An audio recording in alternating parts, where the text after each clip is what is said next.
Compartment 109. My 4th month on the tower. Contact every hour from 8 in the morning to 10 at night. And that evening, the forestry office answered me before I even pressed the transmit key. I'd sat out the watch till 7 o'clock exactly, picked up the plotting board, swept the horizon the way I do it every hour, 4th month running now, drew a breath to give the usual evening report.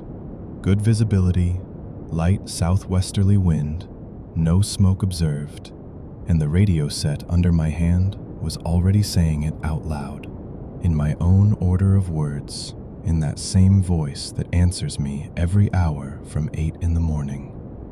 109, understood. Good visibility, no smoke. I just stood there with my mouth open, and the report had already gone out and been received. Not spoken by me, not mine yet, though the words were exactly the ones I'd been about to say, in the very order I always say them. I listened to the air a few seconds longer, waiting for static, for interference, for any ordinary reason that might explain what I'd heard, but the set hissed as steady as it hisses on receive all season long, and nobody said another word until the next hour came round. My cabin up on the tower is glass, 3 meters by 3, set right on top of the wooden frame, and on a night like this, at the end of August, when a low wind pulls from below and a high one comes from above, and they meet exactly at the level of my floor, the glass hums on all 4 sides at once, no matter which way it's blowing. The guy wires down below sing their own note, strung at an angle from the legs to the ground. The leg under the platform creaks with every gust, and all of that sound reaches me from below, from the side, from above, from everywhere at once, and with no delay at all, as if the tower itself were one continuous resonator, and I were sitting inside its head. That's why I speak into the transmit key quieter than I should. My own voice comes back to my ear before it's even left my lips, and the radio set still receives me clean regardless.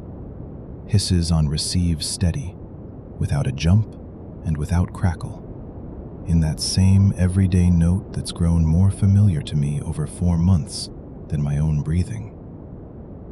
On my table, I've got the plotting board, the binoculars, a lamp with a shaded glass so it doesn't strike my eyes at night, and the radio set with the transmit key on its cord. That's the whole of my setup up here, 8 meters above the forest. Beyond the glass on all 4 sides, there's the same dark wall of forest, without a single light, without a single gap, and only on the side of the ranger station is there sometimes a faint glow far below, where the road to the next post begins. I keep the lamp shaded for another reason too, so as not to lose sight of the little that can even be made out through the windows on a night like this. The dispatcher on shift is the same man all season. I hear that voice every hour, from 8 in the morning to 10 at night, calling out my call sign exactly the way he called it in June and in July, answering in the same set form, without variation, because that form is written into the regulations and he has to keep faith with it. Received, no remarks, no change on your sector. The reporting form between us is worked out down to the last comma. Call sign first, then visibility, then the wind by compass point, then whether or not smoke is present. And not once in 4 months has either of us fallen out of that order, because that order is the job itself, not just courtesy on the air. I know that shift by heart. I know when he takes his break for supper. I know the way he stretches the vowel at the end of a sentence, and over 4 months, all of it has become a kind of metronome for me. Something I measure my hours on the tower by. 8, 9, 10, and on to 10 at night. And after that, the air goes quiet, and I'm alone in the glass box above the forest. And only the wind moves across the glass from every side at once. And if you've ever stood watch alone through a whole night, You know how fast you get used to any voice in that kind of silence, even one that doesn't belong to you at all. September was still ahead, but the season was already tipping towards its end, and the last weeks on a post are always the quietest. Few people below, hardly any supplies brought up, and I become my own only company for hours on end, except for the minutes when I go out on the air. Even my own thoughts start sounding different in that kind of quiet, more certain than they should. And I stopped being surprised long ago when I catch myself talking out loud to myself. There's nobody to talk to out loud here except the air, and except myself between sessions. It was in those same weeks that it really began. Not on that one evening I told you about, but after it, night after night, more and more often. I draw a breath to give the report, and before I can even part my lips, the speaker is already giving my own order of words in a voice that isn't mine. That same voice, familiar, every day, with no pressure and no hurry, as if it had simply read what I was still holding in my mouth. At first it happened on the in-breath, a fraction of a second ahead of me, and I put it down to myself. The tower's old, after all. Hands go slow in the cold. I must have hesitated, faltered, missed my own pause before the transmit key, and I didn't give it more weight than that for longer than I should have. Then the lead grew by a whole session. At 9 in the evening, I hear in the speaker what I shouldn't have had to say myself until 10. 109, understood, no change on the southern sector. The same words, the same order, the same tone of a man simply passing on a fact, not surprised by it. And when my 10 o'clock session comes round, there's nothing left for me to add, except to press the transmit key and confirm what was already received an hour before. The dispatcher's voice doesn't change at all through any of this. The same speed of speech, the same drawn-out vowel at the end, the same level, everyday tone he's answered me with all shift since June. All that changes is how early it arrives, and nothing else in that sound ever changes at all. That was the first time I seriously began to think of it not as my own carelessness, but as something happening to me, regardless of how closely I watched the time or my own speech. Next, the lead jumped to a whole day. In the evening, I report what I'm seeing right now. And the next morning, listening to the air in passing, I hear that exactly those same words had already gone out the evening before, at that very hour when I was only just going on the air and only just beginning to speak. The forestry office was answering my next day's report in advance, in my own future words, in the same voice, the same form, without a single change in tone. 12. Understood, he says to somebody at the next post. In the gap between my own sessions, and I catch myself listening to other people's call signs more closely than I've any business to, just to understand whether this was happening to me alone, or whether it was now happening to everyone who went out on that air. That thought made me want, for the first time all season, to go down off the tower before my time was up, but there was nothing to go down for. Everything at the post remained whole and in order. The weather was ordinary, and I still wouldn't have been able to explain to anyone below why I needed to leave early. I started speaking differently than I was used to, choosing other words for the same report, putting them in a different order, breaking the form I'd grown used to over 4 months. Just to hear the speaker say something other than what I would say myself, even once. I even tried not preparing the report in my head beforehand, going to the transmit key with an empty mind and choosing the words aloud, on the spot, and I was still too late. It didn't help, or rather, it helped in a way I hadn't expected. The voice in the speaker also began speaking differently, in that same new form, with the same words rearranged, as if it had been waiting for exactly that rearrangement and was ready for it beforehand, before it had even occurred to me. So I stopped trying. What difference does it make how you put the words together if it isn't the one speaking who puts them together first? After every session like that, I went on listening for a long while, not into the microphone anymore, just into the quiet of the cabin, trying to work out whether the gap had grown shorter or longer, but the gap wouldn't give itself up to any kind of counting by ear, only to the plain feeling that it was growing. Towards the end of summer, it got to the point where the forestry office began confirming things I hadn't even seen yet. At 8 in the evening, they answer me. 109, understood, no change on the southern sector, and at that moment, I hadn't yet raised the binoculars to the southern sector, hadn't looked that way at all the whole hour, and I only raised them now, after the answer, just to check, and there really is no change on the southern sector, exactly as I'd been told in advance, before I knew it myself. I stand there then, with the binoculars in one hand and the transmit key in the other, in the middle of the glass humming on every side, and I no longer understand which of the two of us is really running this watch, me, who looks and reports afterwards, or the one who reports and only then lets me look, so that it comes out right. Nothing in his voice suggested that any of this was in the least unusual to him. An ordinary shift, an ordinary reporting form, an ordinary vowel drawn out at the end. Only I, alone in the whole picture, was standing with the binoculars raised too late to change anything in it. Since that night, I've stopped speaking into the air at all. I still press the transmit key at my hour, because you can't not press it. But I no longer say anything into it. I just hold it a second and let go, and listen to the guy wires humming below and the leg creaking under the platform with every new gust. The report from my post still goes out every hour all the same, complete and correct, with the wind and the visibility, in the same voice, the same form. I hear it from the outside, the way I'd listen to somebody else's shift running in my place, on my own frequency.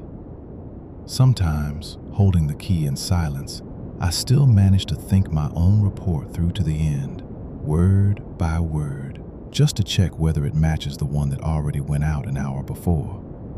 And it matches every time without anything left over. I still sign the logbook for every hour because a shift has to be signed for whoever is really running it, and the signature in my logbook comes out even, my own, no different from the one that stood there back in June.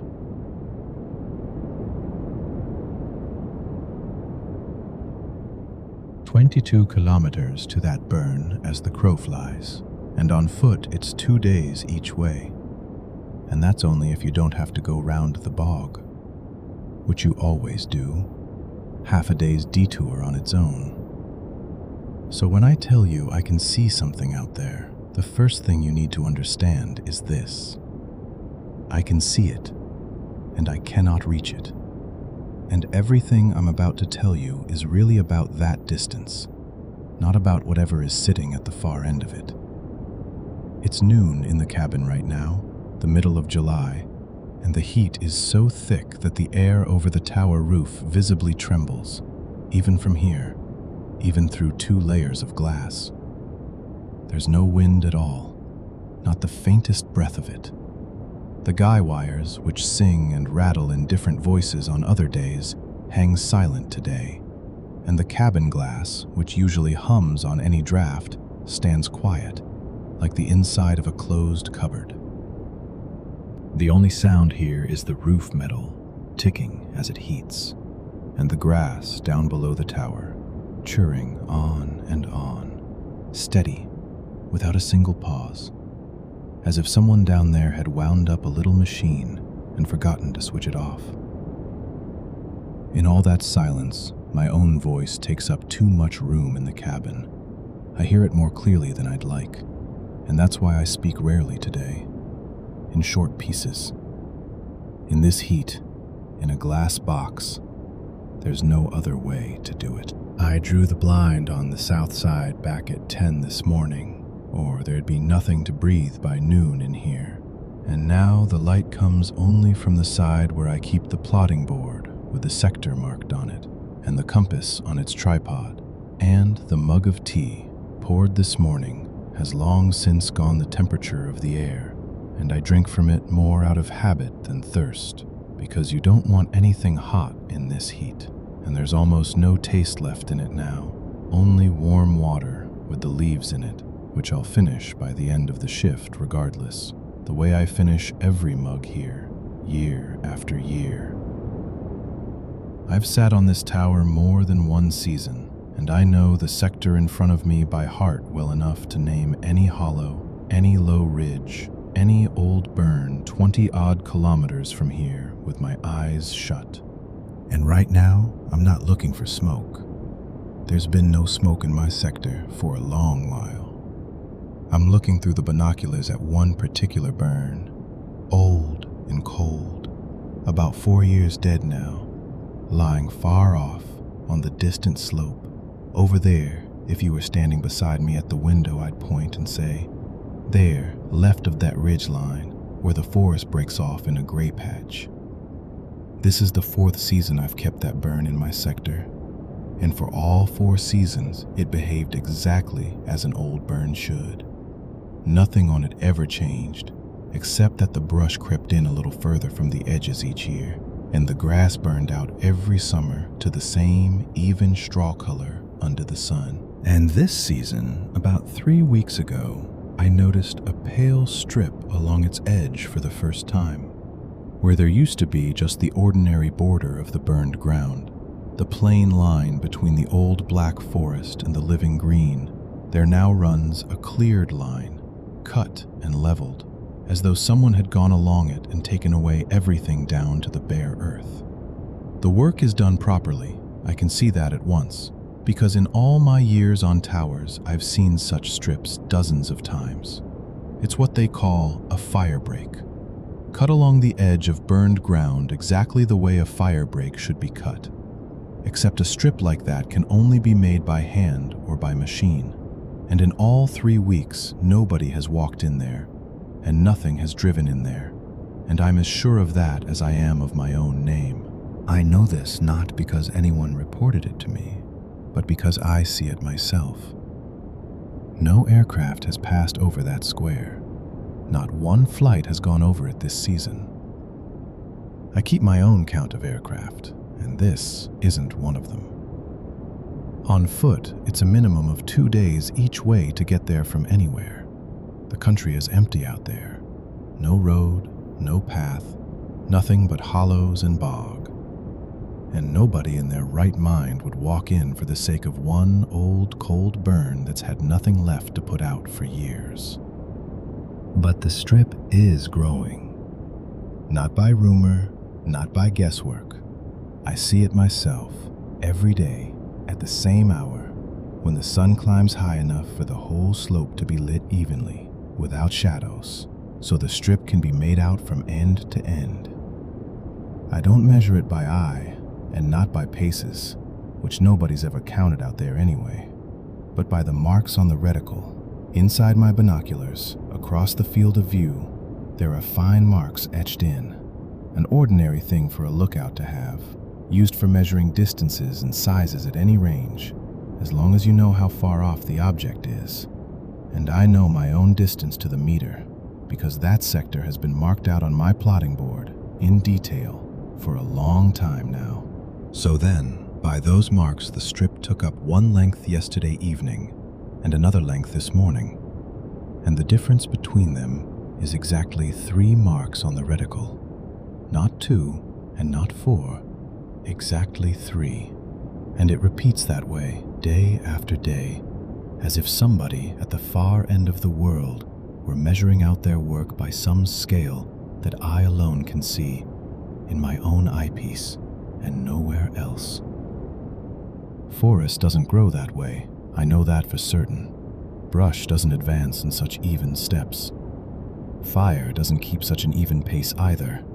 Only work, done in equal shares, day after day, with no days off and no misses, moves like that. And I've never met another natural thing that moves that way. In the morning, the growth is usually a little more noticeable than by evening, as if most of it is done in the dark or at first light. And through the day, what's already been done just sits there under the sun. And I'm in no hurry to admit this to myself, but I notice it. I check the binoculars now, not once an hour, as the sector round requires, but far more often, just to check the marks again.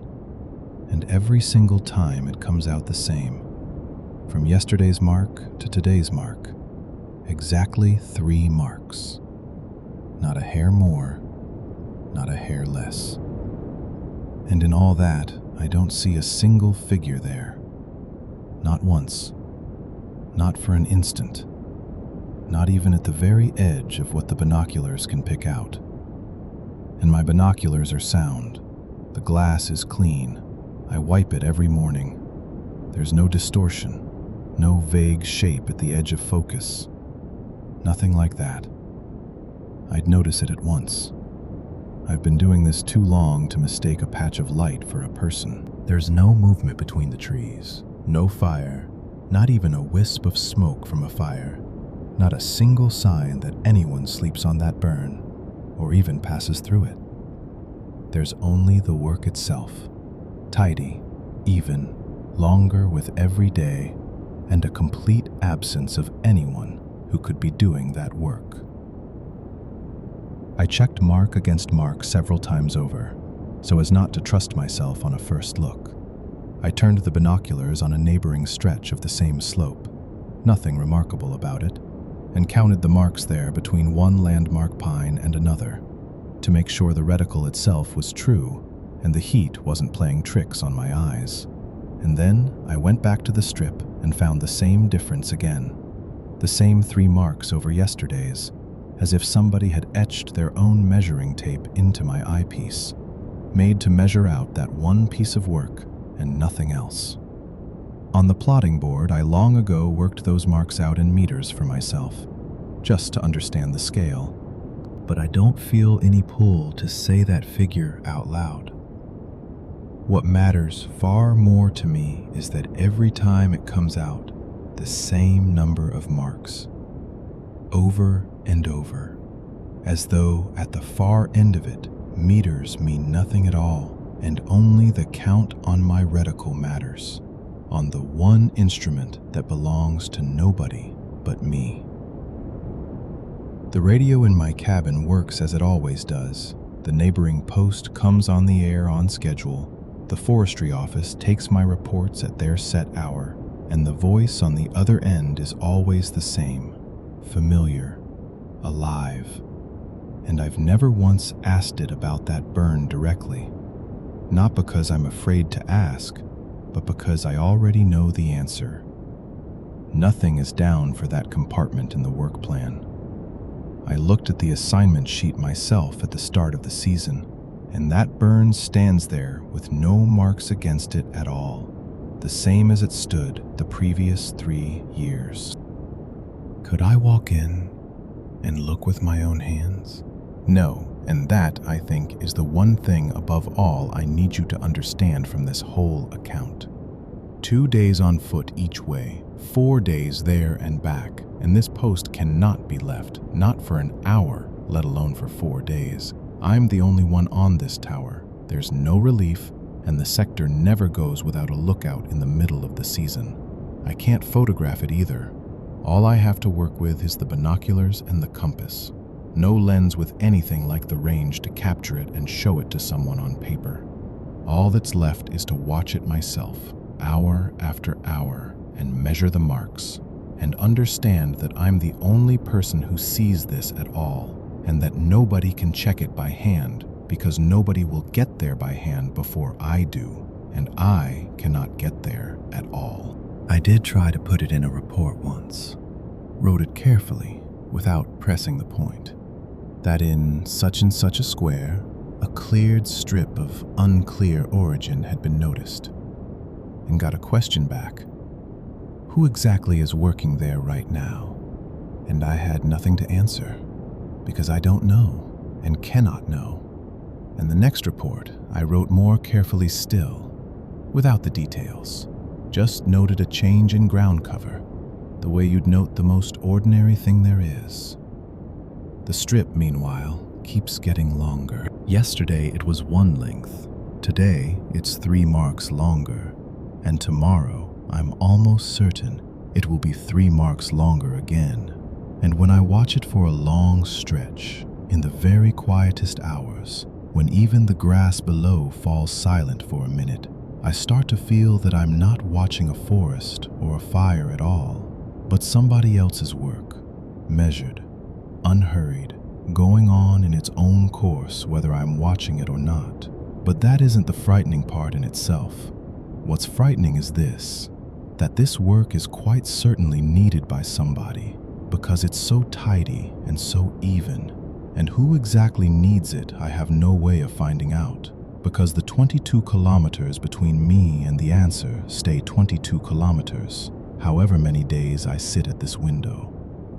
I stopped going to that window any more than I had to before that season was even over. The table in the cabin can be turned. It stands on casters up there for exactly that reason, so a lookout can change position to suit the day's task. And I turned it so that the Burns sector ended up behind my back, and in front of my eyes now was the other edge of the view, near, calm, with no strips in it at all. In the reports for that direction, from that day to the end of the season, I wrote the same word every time. No change. And I didn't need to lie to do it, because I simply wasn't looking that way anymore. And not looking and not seeing come to the same thing for a report. I sat out that season to the end as I was meant to, handed the post over to the relief lookout who was starting in September, showed him the sector on the plotting board, showed him all the usual points, and about that burn I said only that it was old and cold. And that's the plain truth. I didn't lie in a single word. The very next spring, when I climbed the tower again to take up the post, someone on the neighboring post mentioned in passing that a routine thinning order had gone through for that compartment. Ordinary maintenance work, with a work order number, nothing out of the ordinary. Forestry offices do that every year on schedule.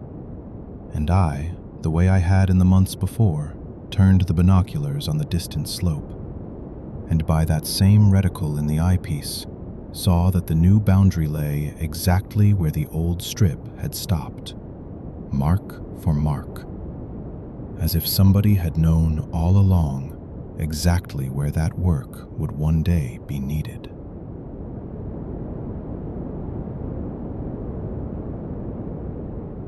"62 steps up to the platform. I only counted them on the first day, and I've climbed in silence ever since, because after that count, something in me stopped needing numbers at all. The tower's stairway isn't like the path down below. It's a pipe, and sound moves through it differently than it does in the open forest.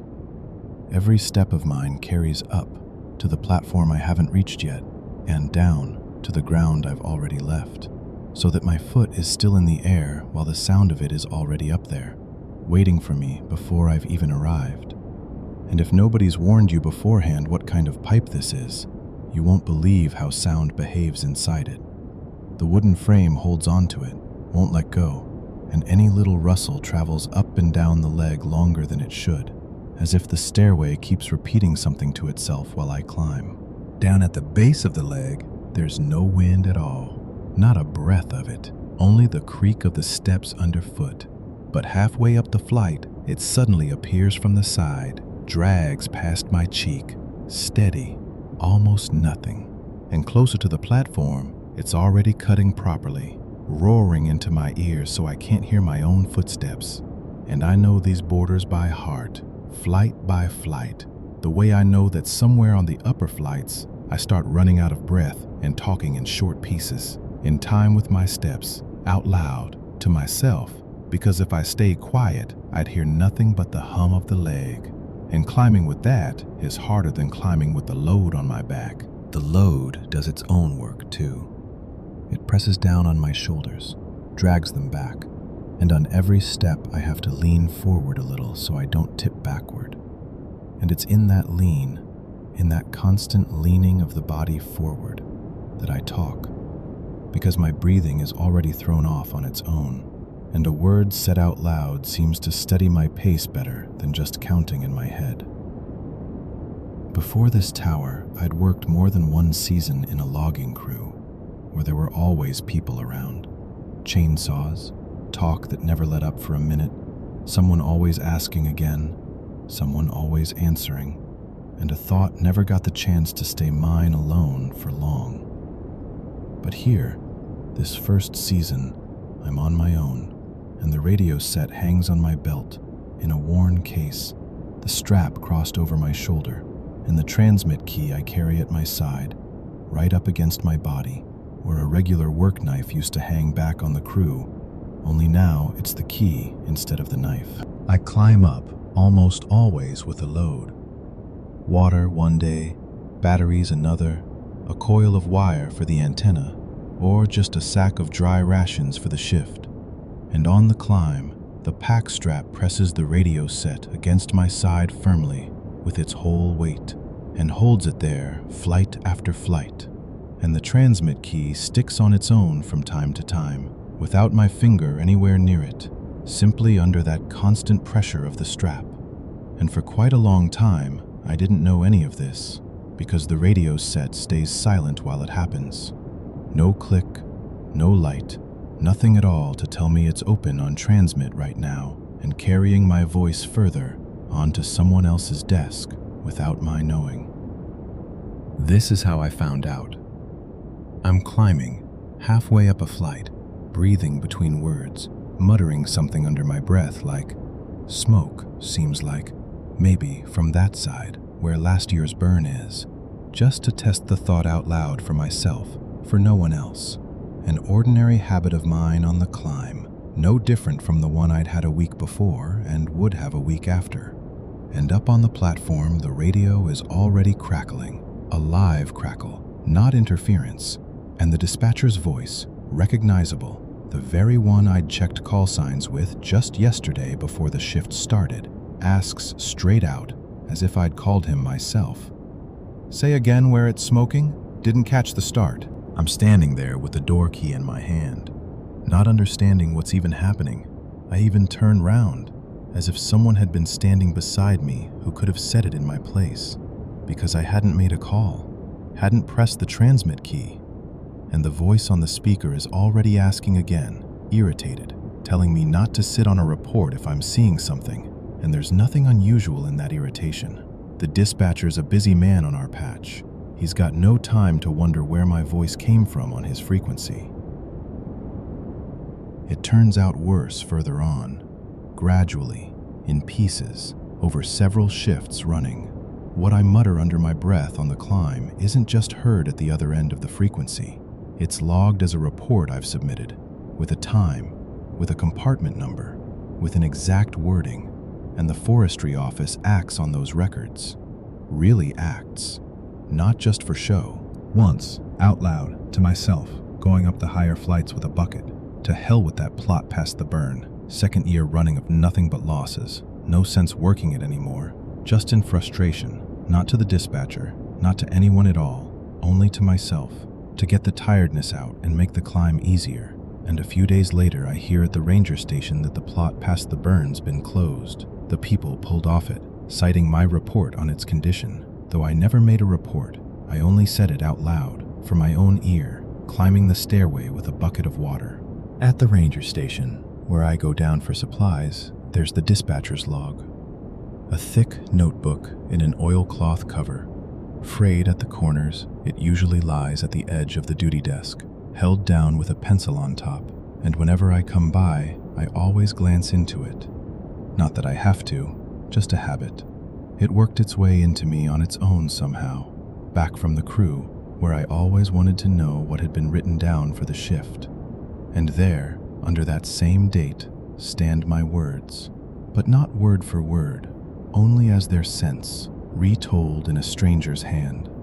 Smoke noticed, compartment past the burn, reported by the lookout in the middle of the day, though in the middle of the day I hadn't reported anything. I was just walking the stairway and thinking out loud that smoke seemed like, maybe, and the transmit key, it turns out, had been pressed by the strap that whole time. And something goes down my spine at that thought. Something I still haven't found a name for. From that shift on, I watch myself on the climb differently than before.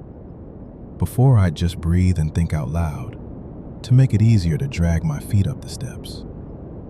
Never once wondering where those words even went, dissolving somewhere between the leg and the treetops, and that was that. But now, every so often, I stop myself, correct myself. This isn't for the air. This is to myself. I say it out loud, deliberately, as if somewhere there's someone whose job it is to hear the correction specifically. Not the thought itself, as if the correction were also part of the report. Only this time, a report about the report. Because of this, my telling of things to myself on the stairway has started to stumble, to break off in the middle of a sentence. Sometimes I finish the thought. Sometimes I cut it short and start again, already with the disclaimer out in front. And sometimes I only realize, up on the upper platform, that I forgot to say the correction at all.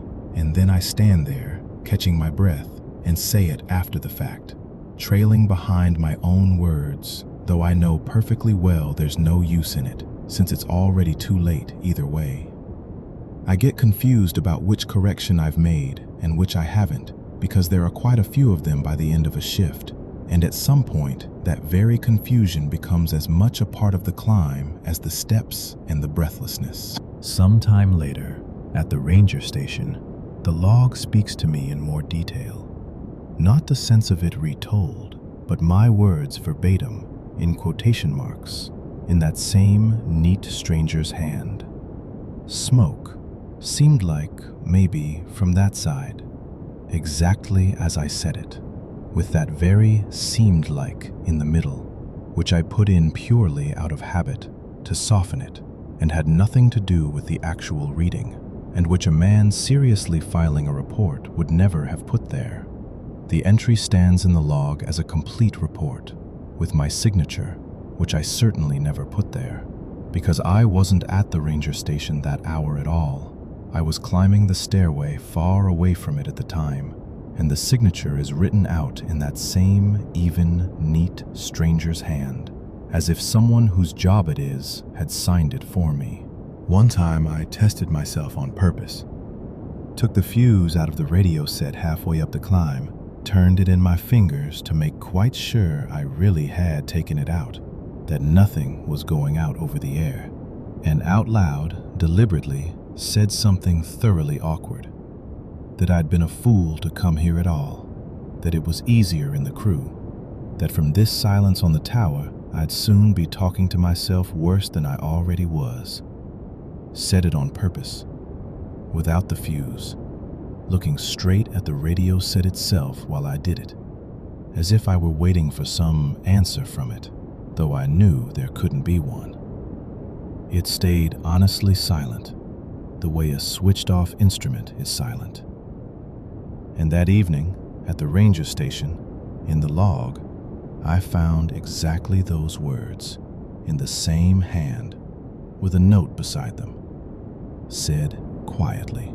I stood over that page a long time then, because the fuse had lain in my pocket the whole of that hour. I'd touched it with my fingers, checked I hadn't lost it, even took it out and looked at it in the light, and my words had still ended up on the paper, as if the pocket itself had transmitted something, as if the fuse had never been the point at all. From that page on, the entries in the log grew even more detailed. Not just word for word, but with a note on exactly how it was said. Said quietly. Said to myself. Said off to one side. As if someone at the other end of the frequency weren't only listening, but listening closely to the manner of it, the tone I say things in. As if somewhere over there they were already keeping something like an inventory of how I talk to myself at all on the climb, and the report log had almost nothing to do with it anymore.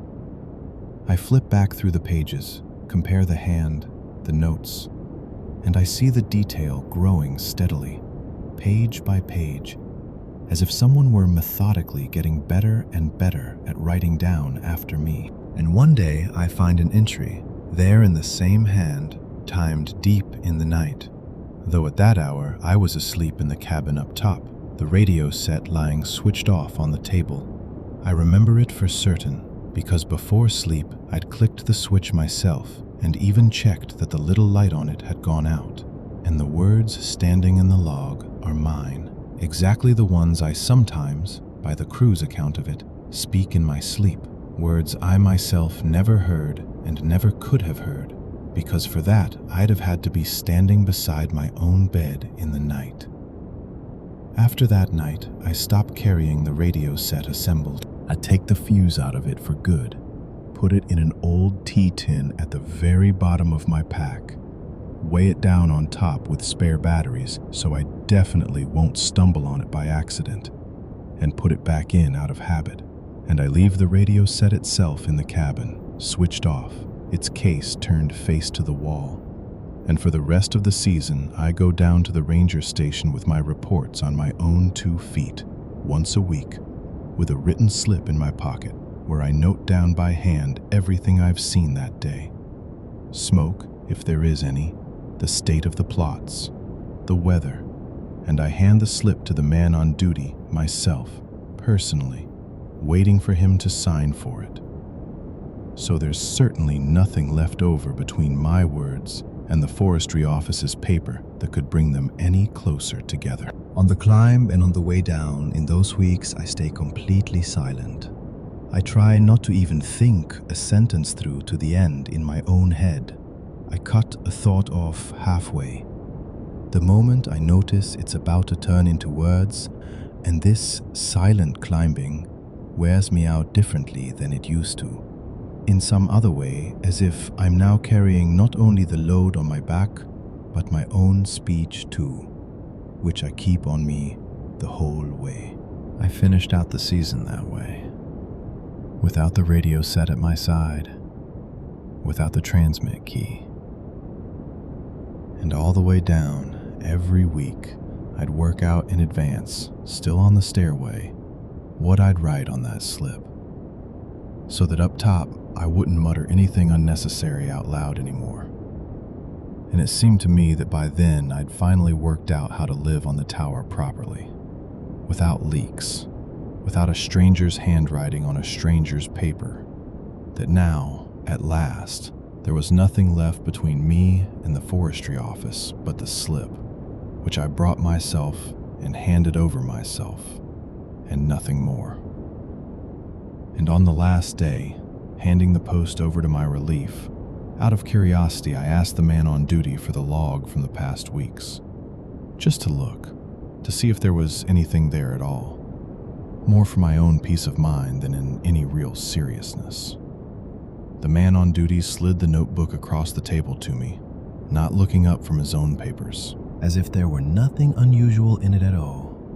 And I found in it all my reports from that time, every single one, hour by hour, with the same neatness they'd been kept with before, the same notes, the same even hand, including the report for that night which I'd spent down below, at the ranger station, by the duty man's stove, without the radio set at all, without any possibility of transmitting anything.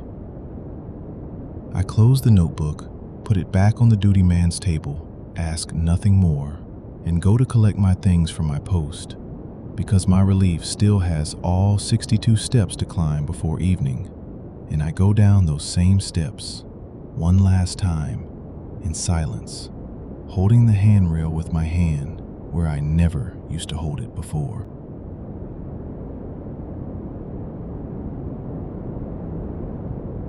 The firebreak around the tower is meant to be kept at 50 meters, and I cut it back every day, 4 months running now, since the start of the season.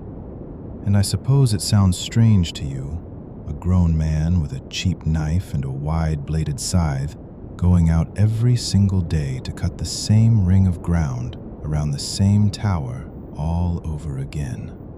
But that is how it has to be. It is not some habit of mine. It is the firebreak, a strip of bare earth so that a ground fire, if one comes, does not reach the leg of the tower and does not climb any higher. We are sitting in the hut under the tower, you on the far bench, me by the stove, and I keep feeding it wood, not because it is cold, but because if it goes out completely, it takes longer to light again than to keep it going.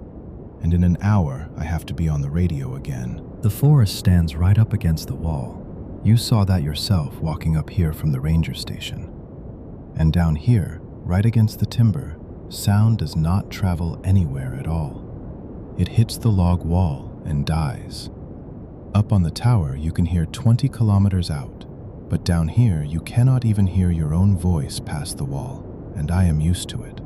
Though I suppose to you, not being used to it, it feels like we are talking inside a shut box. You came up here to ask me in person, I understand that, and you were right to, because what I am going to tell you is not something you say over the radio. The forestry office is listening on that line, not the two of us, and this conversation is not for the report. You want to know why I did not search longer than the 3 days you are allowed? Why on that night, when he did not come on the air, I waited until morning instead of going straight down with a torch to check? And why I ever decided he had gone off on his own to the ranger station instead of staying somewhere here, between the tower and the trail, in the place where they still have not found him. I will answer you in order, the way you asked me to, and maybe because I am saying this out loud for the first time in all these months, to myself and not only in my head. Some of it sounds different from the way I built it up for myself, but I built it honestly, and I am asking you to hear me out before you decide whether to trust me. I see, you say, and that is the first thing you have said at all since you sat down on the bench, and I nod, because that is the whole answer I need right now to carry on. I cut the firebreak myself, every day. A strip 50 meters round in a circle, that is my duty at the post. It was set up that way long before me, and in the first weeks, I walked that strip like a swept floor. The grass cut down to the ground, every little root showing, the leg rising up bare, and the hut at its foot visible whole, from the doorstep to the stovepipe, from any point on the strip. Then, about a month in, I started noticing that in the morning, the strip was not as smooth as I had left it the evening before. Not badly, just ankle-high growth here and there, in places where the day before there had only been bare earth. And I put it down to poor cutting the night before, tiredness, rushing to make the hour for the report. It happens, but I cut it thoroughly. You can believe me. I have walked that strip for months now, and I know every hump in the ground, and something that grows to knee height in a single night, and to my waist a week later on that very same spot, where the evening before it had been cut clean and level, that is not something I could have simply missed with the scythe. Did he ever talk about it, you ask, and for a moment I do not understand who you mean, and then I understand. Your brother, the lookout before me, and I shake my head, because there is nothing like that written in the post logbook. Not one word about the firebreak, only the usual reports and the notes about the cutting, neat every other day, the way it should be done. The forest does not come closer to the tower. I want you to understand that properly, because at first I frightened myself with exactly that thought, that the trees were closing in, that they wanted to reach the leg of the tower. But in truth, nothing is closing in. Nothing is coming closer. I have walked the whole perimeter around the tower dozens of times, and not once have I seen a single track. Not an animal's, not a person's, apart from my own. The forest simply fills the empty space where I have cleared it, and it does so at a speed a forest should not have, not over a season, not over a year, but in a single night, between the time I go to sleep and the time I come out in the morning with the scythe. It is not even about the grass itself or the young trees. It is that the distance between the hut and the tower, between two buildings standing 50 meters apart, stops being something you can see. I used to be able to stand at the hut door and see the whole base of the leg, and now there is a wall of new growth between them, and I only know that distance now by the steps I count myself, walking from one building to the other in the dark. But that is not the frightening part. I will tell you straight away, so you do not think I sit here shaking every night. The frightening part is something else. It is what I found one evening when I cut through a young shoot with my knife, right at the edge of the strip I had just cleared, to see what was inside it, out of nothing more than the curiosity a lookout gets to by the 4th month alone. The shoot was quite fresh, no thicker than a finger, the bark soft and green, only just pushed up out of the ground that spring. I would have sworn it was 3 weeks old, no more. But on the cut, where the knife had gone across the stem, there were growth rings, tight, narrow, one against the next, and by eye I counted 40 of them, the way you would on a grown tree that had stood in the forest for decades. At first, I thought I had simply made a mistake, that the knife had slipped and the cut had come out crooked. So I took another shoot, a little further along, just as young to look at, and there it was, the same. Right, you said when I described it to you, and your voice did not waver. And I do not know whether that was because you did not believe me or because you had already heard something like it from him yourself. But I did not ask. I gave you time. You will tell me yourself if you want to. I do not want you to think that I understood it straight away and had it all set out neatly in my head. No, for another 2 weeks I told myself it was something in the soil, some local mineral that speeds up cell growth, that I had read about such things somewhere, though I never had read about anything of the kind anywhere. I simply wanted a simpler explanation to be true. I walked the firebreak every evening, cut it the way I should, and in the mornings I checked fresh cuts here and there, and each time the cut was not showing more rings.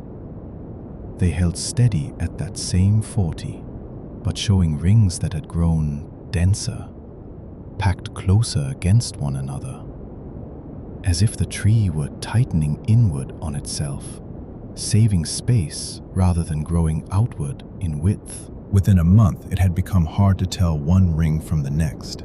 They had merged into a single solid band, and the cut on a shoot that had only pushed through the day before looked the way a cut looks on an old floorboard nobody has touched for 100 years. No pale gaps, no loose yearly layer, just a flat, dense face, as if the tree inside itself had grown older than the forest standing around it. You say nothing, and I am not rushing you, because what I am going to say next will be harder for you to hear than the business with the rings. I did not sleep down here the last week before he went missing, because it seemed to me that lower down, right at ground level, the air was somehow wrong, heavy, and I did not admit to myself that it was because of the firebreak, because every morning it was already different from the evening before. He was sleeping down in the hut more than I was in those days. He had duties at the post, and that evening I was sitting up in the cabin taking a reading, and when I came on the air an hour later, he did not answer, and I decided he had gone out for some air and a smoke, and then, when another 3 hours had passed and he still had not called in, I decided that maybe he had gone down to the ranger station to report something in person, without the radio. He did that sometimes. He never liked long exchanges on the transmit key. In the morning, I went down, and the hut was empty. Everything in its place. The door unlocked, and the firebreak around it, was no longer the firebreak I had left with him the evening before. The grass was higher than the day before, and instead of going straight out to look for him along the trail, I spent a whole hour cutting the strip back again, because it seemed more important to me to restore the firebreak first, and only then follow his trail. And that is where I am at fault before you. If there is any fault in this at all, that morning I picked up the scythe first and only started searching after. Did he write anything, you ask, short? And I answer that no notes, only the report from the day before, ordinary, not one word out of place, and I will show it to you afterwards. It is in the post logbook. You can read it yourself. The men from the ranger station searched for 3 days after that, the way the post rules require. They went over the compartment and the trail, went down to the burn. I took almost no part in the searching myself. I stayed up top to take the reports at the set hours. That is also my duty. Someone had to keep the radio while the others walked the forest. And I am not going to tell you exactly how they searched, because I did not see it myself. The whole time I was either sitting in the cabin or standing here by the stove, waiting for them to come back with news. And there never was any news. After 3 days, the search was called off, as the instructions require, and by then the firebreak had grown over so far that you could not make out the tower from the hut doorstep for the new growth. And I had to cut every day for a whole week, without a day off, just to get back some kind of view between the two buildings. And on every new cut I made, checking myself, the rings were denser than on the last one. These last few weeks, I do not check the cuts every day anymore. There is no point looking. The picture does not change, except that the cut gets smoother and smoother, as if the tree inside had already decided long ago what it means to be, and is simply waiting for the bark on the outside to catch up with it. And you know, I stopped sleeping down in the hut at all. It happened a few days after he went missing. One morning I came out with the scythe and did not see the hut at all. Not the roof, not the chimney, only a solid wall of new growth where the evening before there had still been a window with my own light in it. And I had to walk toward the voice of my own memory just to find the door at all. So now I am boarding up the windows and the door of the hut with planks crossed over each other, moving the mattress, the hot plate, and everything I need for the night up to the cabin. And I will not be coming down to sleep again for the rest of the season. I will only cut the firebreak in daylight and go straight back up, and pass on the reports on the state of the post the way they are meant to be passed on, without extra detail. And the last thing I will tell you, since we are speaking plainly now, before I boarded up the windows, I found in the far corner of the hut, under a stack of old mattresses, a folder of post papers, and in it, a certificate of write-off for this very building, drawn up by the forestry office and signed 2 years before I ever came here.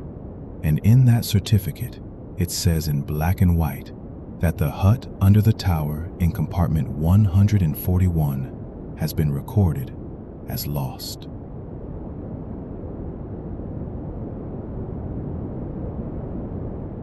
The 26th of July, 1410. Our bearing, 270. The neighboring bearing, 302. The crossing compartment, 118. Distance to the point, 12 kilometers. Nothing found on site.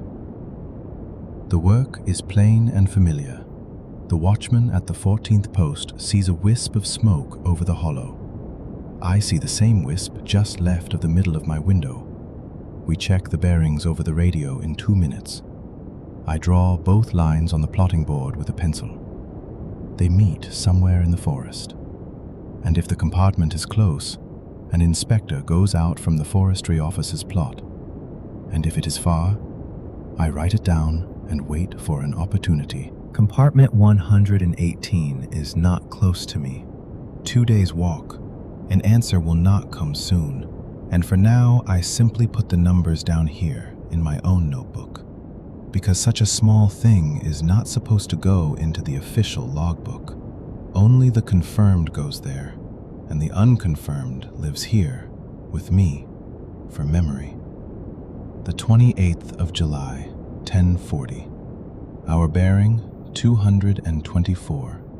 The neighboring bearing, 41. The crossing compartment, 63.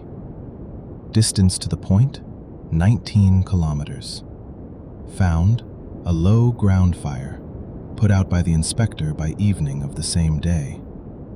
The ordinary business the tower stands here for all these months. 2 posts take a number, the number matches, and what turns up on site is exactly what should turn up. Smoldering deadwood, some mushroom picker who didn't douse his fire properly, and there is no need to come back to the entry. My neighbor is a sensible man. His 3rd season at his own post. A calm voice.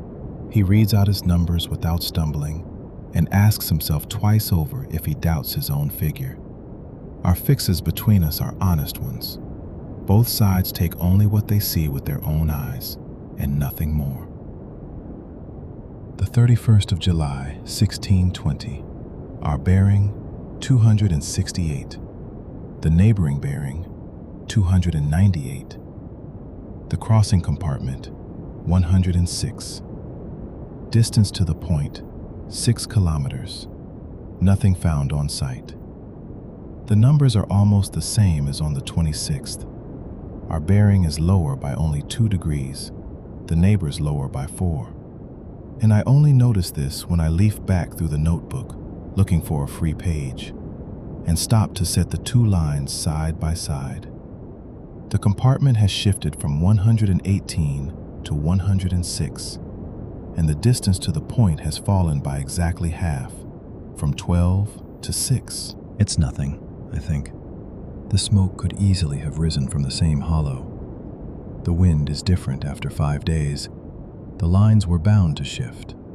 There's nothing in it beyond the ordinary weather at the end of July. The 2nd of August, 8 o'clock. The scheduled check of the compass against the control point, bearing on the chimney of the 4th post's winter hut. 171. Deviation from the last check. 0. Once every 10 days, both posts additionally take a bearing on a fixed landmark, the chimney of a neighboring hut, an old survey tower 40 kilometers off, and check the figure against what is written in the instrument's certificate. If the landmark stands still and the number is different, then the instrument has drifted. All season I have had no deviation, not once. The compass holds true. I am certain of it. And that is exactly why those 6 kilometers from the 31st will not let me go. A control point has no wind, no flame, nothing living that could move it, while smoke is free to wander over the sky however it pleases. The 5th of August, 1315. Our bearing, 266. The neighboring bearing, 295. The crossing compartment, 95. Distance to the point, 3 kilometers. Nothing found on site. Already the 3rd time this 10-day span I have seen the same wisp of smoke in roughly the same patch of sky, and already the 3rd time the lines come together closer than the last. 6 became 3, exactly half. I took a pencil on purpose and worked it out twice in the margin, so as not to make a mistake from tiredness. I told my neighbor over the radio, asked whether he found it strange himself. He laughed, said that's August for you. Smoke wanders, the forest is dry. In the season before last, he had the very same thing 3 weeks running, with one and the same fire scar. Nothing out of the ordinary. Maybe it really is nothing, I think. I just don't want to bother him again with my 3s and 6s. He has his own tower, his own board, his own work.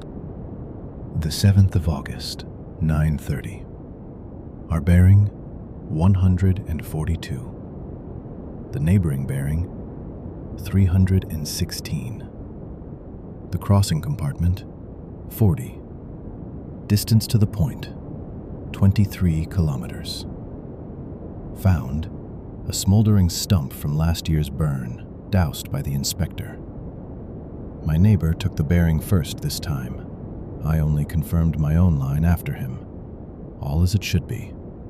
One sees it first, then the other, and only then the figures go on paper, not the other way round. A good day, a quiet one. By evening, there is no smoke left in my window at all. I manage another walk round the platform with the binoculars before sunset and find nothing in compartment 118, nor in 106, nor in 95, where the earlier lines used to meet. The forest stands even, without a single wisp, as if nothing had ever been there at all. The 8th of August, 7:05. Our bearing, 263. The neighboring bearing, 291. The crossing compartment, 90. Distance to the point, 1.5 kilometers. Nothing found on site. Fog settled on the tower overnight, thick, gray. The cabin swallowed whole. The glass beaded over at once, and down below I can't even see my own legs. There can be no smoke at all. I understand that before I even pick up the compass, and I take the bearing anyway, because by instruction in such weather, the posts are required to go out on a blind fix every hour, as though smoke were there, so the instruments don't sit idle and the notebook record isn't broken. My neighbor is on the line, his voice even. He reads out his number without stumbling. There's less fog at his post. He can still make something out along the edge of the hollow, and his half of the line, together with mine taken blind, again comes together exactly half as close as before, and the compartment now is 90, right next to my own, one over. The 9th of August, 7:05. Our bearing, 261. The neighboring bearing, 288. The crossing compartment, 86. Distance to the point, 750 meters. Nothing found on site. The second day inside the cloud, the fog does not lift a single meter. The forest cannot be heard at all. No wind in the crowns, no bird, not even my own footsteps on the platform. Only the drip off the glass, even, one drop after another, and now and then the stove chimney crackles below in the hut. I take the compulsory hourly fix again by instruction, blind, sighting the compass at the same spot I sighted yesterday and the day before, and the crossing in the notebook again turns out exactly half as close as before. Compartment 86 is no longer one over from my own. It is right up against mine. I look at the board and see my own tower drawn in right at the edge of it. The 10th of August, the third day inside the cloud, 7:05. Our bearing, 259. The neighboring bearing, 285. The crossing compartment, 84. Distance to the point, 375 meters. On site, a dash. There is nowhere further to search. Compartment 84 is mine. The tower stands right in its middle. I myself live inside the very cell I have spent the whole summer circling in pencil on other people's pages of the notebook. In the cabin there is a wet silence. The forest beyond the window has not been visible at all for 3 days running. Only gray milk right up against the glass. The drip runs down the frame without stopping. Water trickles down the leg below in one even thread, and there is not a single sound of the forest. Only that drip and my own pencil on the paper. My neighbor reads out his number in the same calm voice as always. To him, It is an ordinary hourly fix, the same as it was yesterday and the day before. While for me, the third time running now, a number that is supposed to hold still shifts exactly half as close to the very spot where I myself am standing with the radio in my hand. I write down what I see, a dash in the last column, because what needs searching for is not in the forest, but under my own boots. And I sit like that until 8, until the time comes for the next session. The 12th of August, 8 o'clock. The fog lifted by midday on the 11th. That same evening, I walked the whole boundary of compartment 84 with a lantern, seeing as it's my own. No burn scar, no smolder, not a single sign of fire underfoot. Only the ordinary forest floor, wet after 3 days under cloud. I take the control bearing again today, on schedule, the number unchanged, the one from the certificate, the hut chimney in its place, no deviation, as though those last 3 entries were tied to nothing at all. An ordinary error of an instrument, sighted blind. I tell myself so, out loud, to make it easier to believe. Calm down, I write to myself in the margin. You've been at your post for years now. No telling what a man imagines in fog 3 days running, with no human voice near him but the radio. The 25th of August, 11:10. Our bearing, 177. The neighboring bearing, 322. The crossing compartment, 29. Distance to the point, 16 kilometers. Found. Last year's burn scar smoldering along the edge, put out by the inspector inside 2 hours. The forest in the second half of August is dry. The finds come more often. An ordinary rush. 4 such entries in a week for me, all with something found, all closed the same day or the next, and not one of them ever repeats its own bearing or its own compartment again. I leaf back through the notebook and see that apart from that one single pair of numbers pulling toward me from the 26th of July to the 10th of August, every other fix all season happens once and never comes back, as it should be with real smoke, which burns itself out and does not appear in the same place twice. The 5th of September, 9 o'clock. The control bearing on schedule. The chimney of the 4th post's hut in its usual place. No deviation, no smoke over the forest either. The last week of the season is a quiet one. The inspector, called by the day before, took the report, asked nothing about compartment 84, and I didn't bring it up first. The less said about it out loud, the less there will be to explain later, if it's asked about again. In 4 days, the towers come down for winter. I pack the notebook into the kit bag with the rest of the post's belongings, hand in the board separately, the compass into its case, all as every year. Only this year, I pack the notebook right at the bottom, under my clothes, so as not to open it again without need before the very end of the posting. The 9th of September, 7 o'clock. Our bearing and the neighboring bearing fall on the board this time as one single line, with no crossing at an angle because there is nothing left for an angle to come from. Both lines run to one point at once, without working it out, without a pencil. Compartment 84, there is nothing to write for distance to the point, and in the column for what is found at the site, for the first time all season, I do not mark a dash. I simply leave the column empty, because a dash is an answer too, and I have nothing to answer with. This is the last entry in the notebook, and on the paper it had its own place, a separate leaf which I tore out that same evening and burned in the hut stove along with the kindling. The notebook without that leaf I handed in to the forestry office at the end of the season, as I did every year, filled in with its dashes, without a single burned plot on my side of the board. A year later, they sent a man from the forestry office for that same notebook. They were tallying the season's bearings between the posts, checking whether the compartment numbers had gone astray anywhere, an ordinary scheduled reconciliation. And they asked for mine in particular, because in their whole tally, the numbers stopped matching from a certain date on and never matched again for the rest of the season.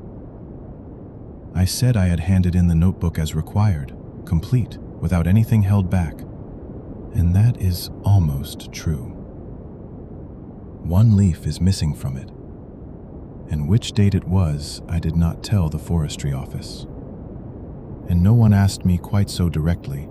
They simply took what there was and carried it off to reconcile further. And ever since, I have been waiting for them to send someone again, to ask not about the notebook this time, but about that very date.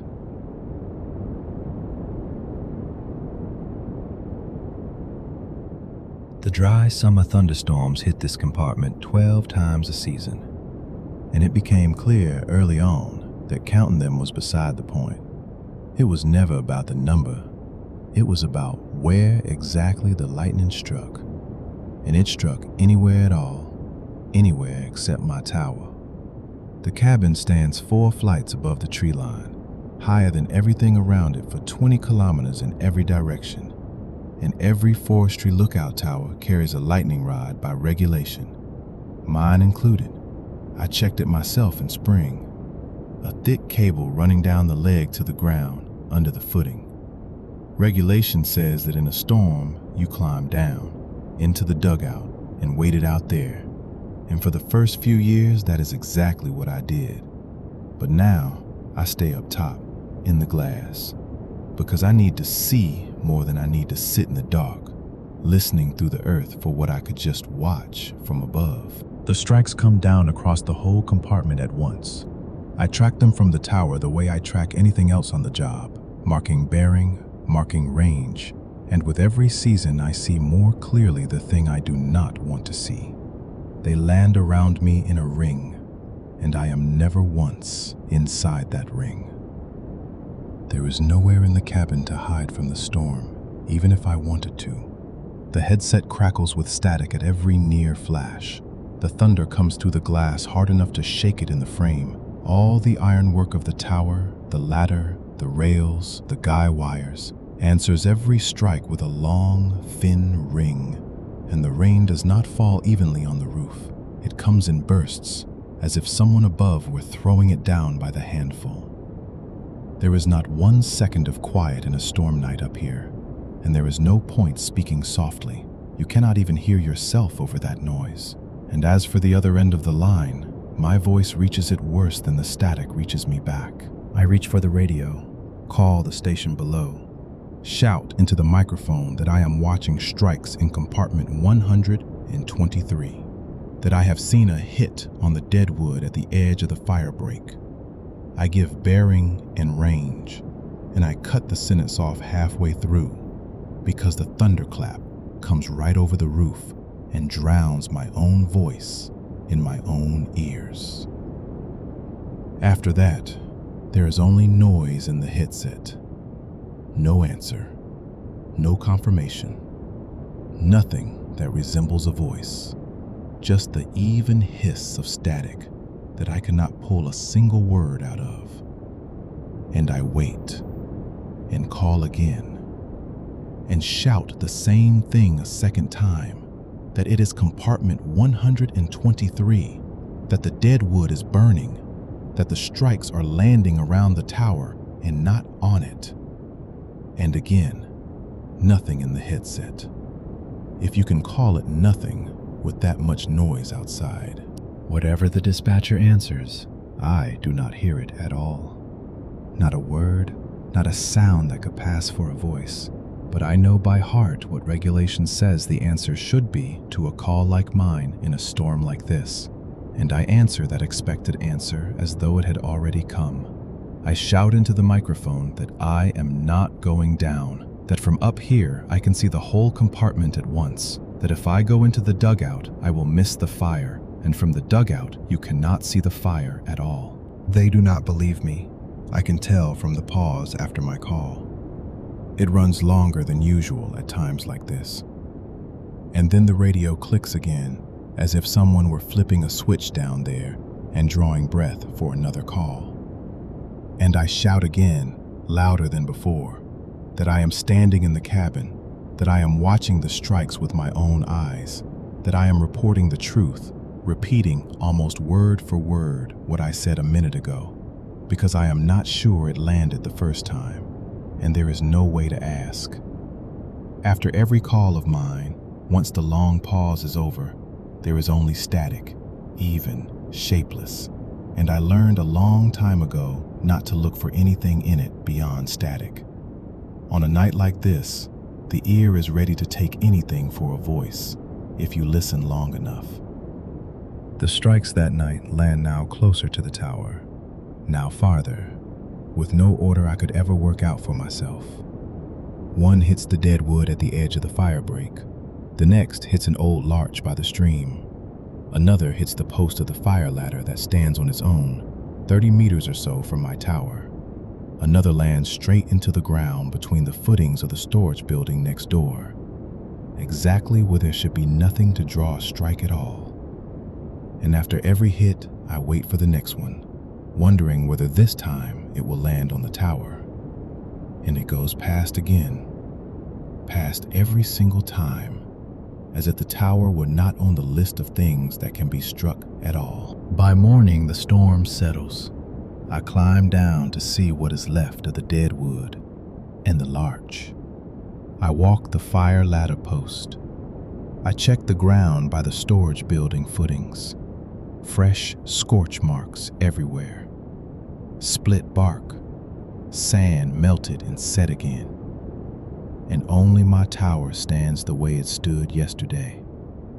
Not a scratch, not a trace of char on a single post. By the next night, when the sky closes over again and the far thunder starts turning behind the ridge, I manage to call the station before the first strikes even land and report that I am staying to weather the storm in place, that I am not going to the dugout, and an answer, as is proper for a report like that.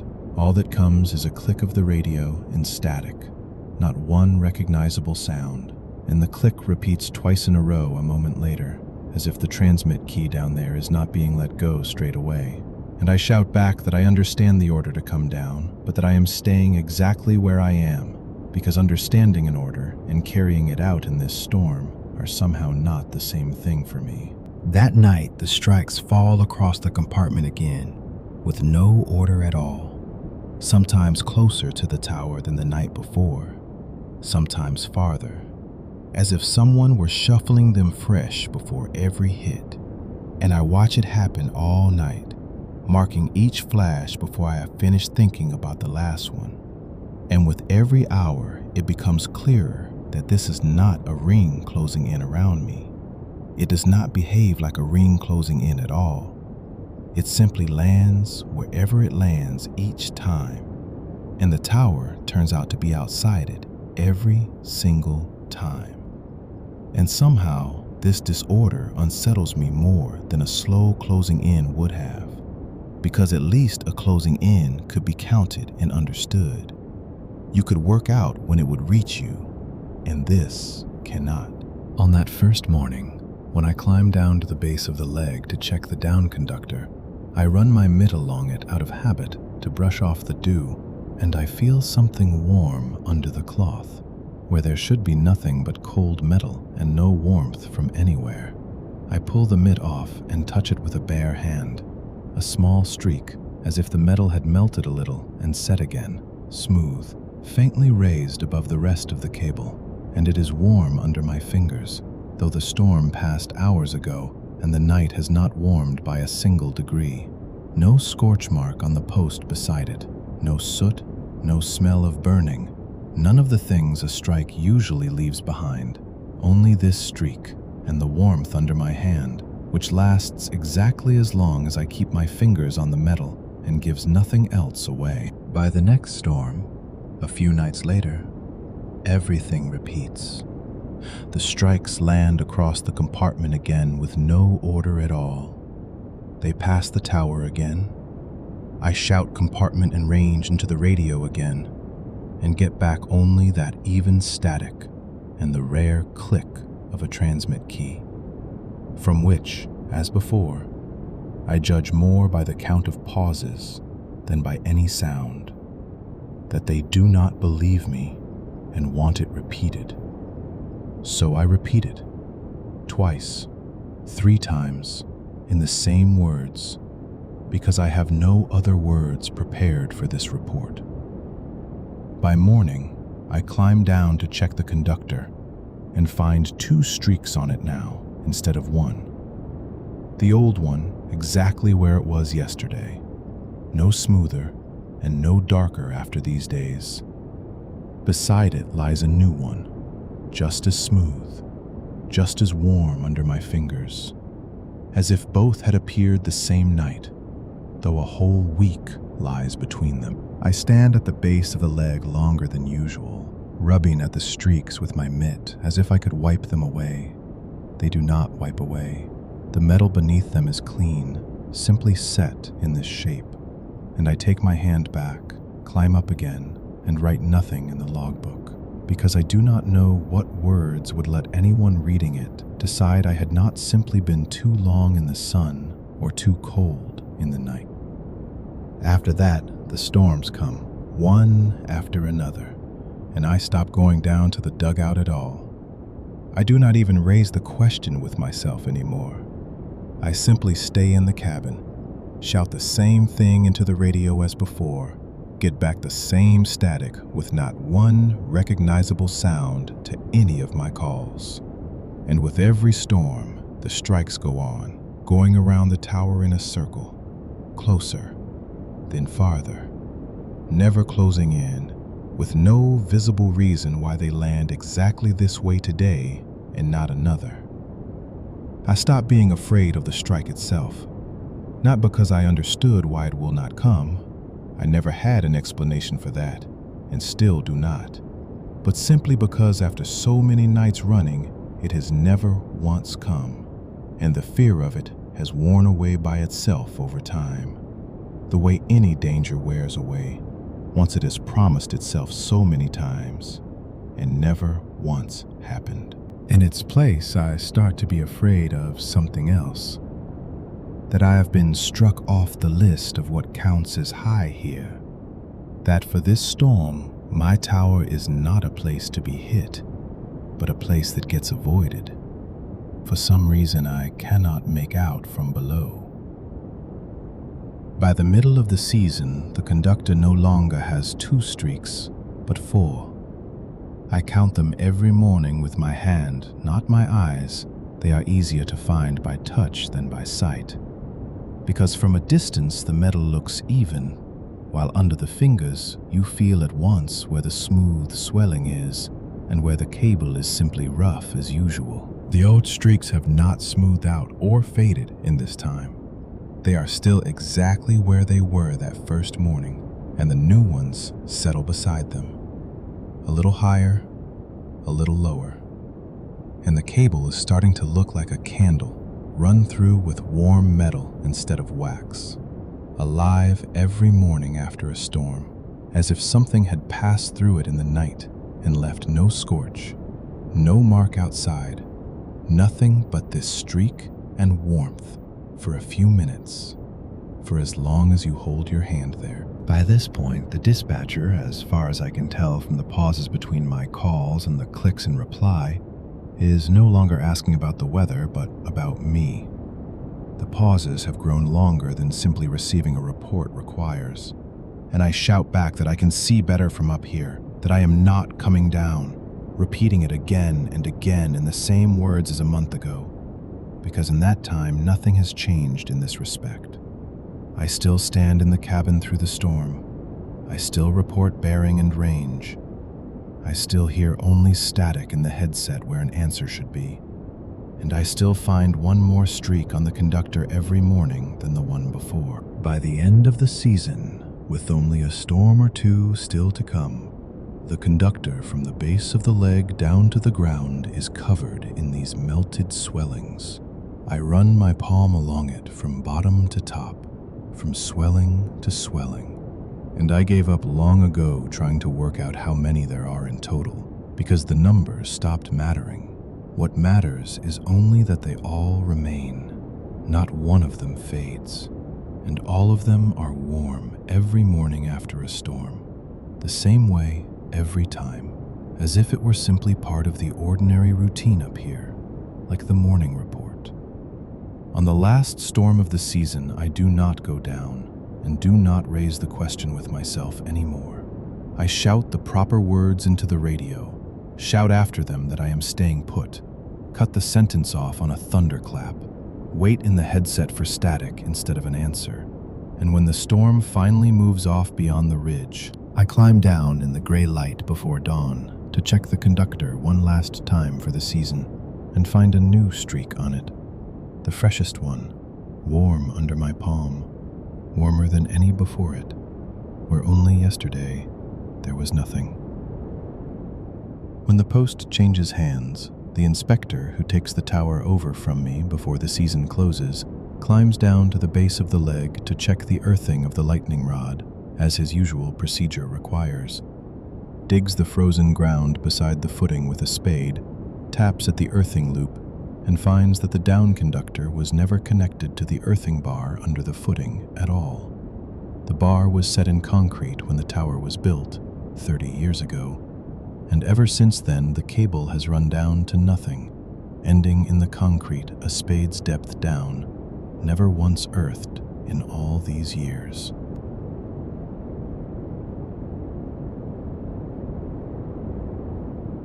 The round was set for 2 days, 8 posts along the route, and we set out as 3, me, the lookout, and 2 men from the forestry office, who that same morning had carried my winter stores and radio batteries up to the tower, and were now walking back through the compartment with me, since that was their way home anyway.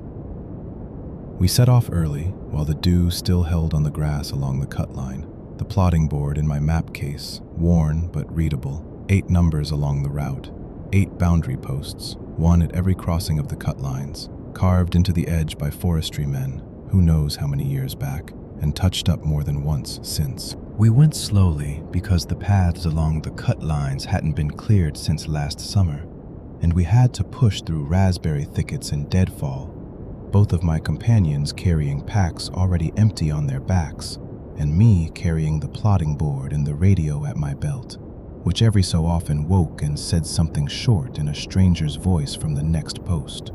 The words impossible to make out, only the tone, and then went quiet again.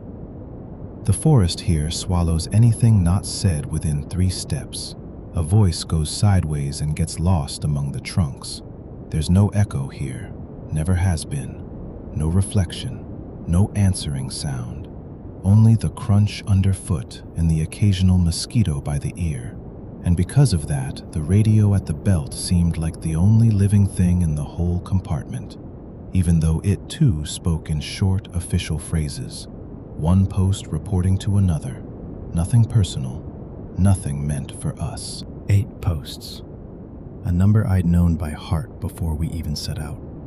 Because the plotting board wasn't drawn up by me, it came to me from the previous lookout along with the tower, and everything in it had long since been checked and settled.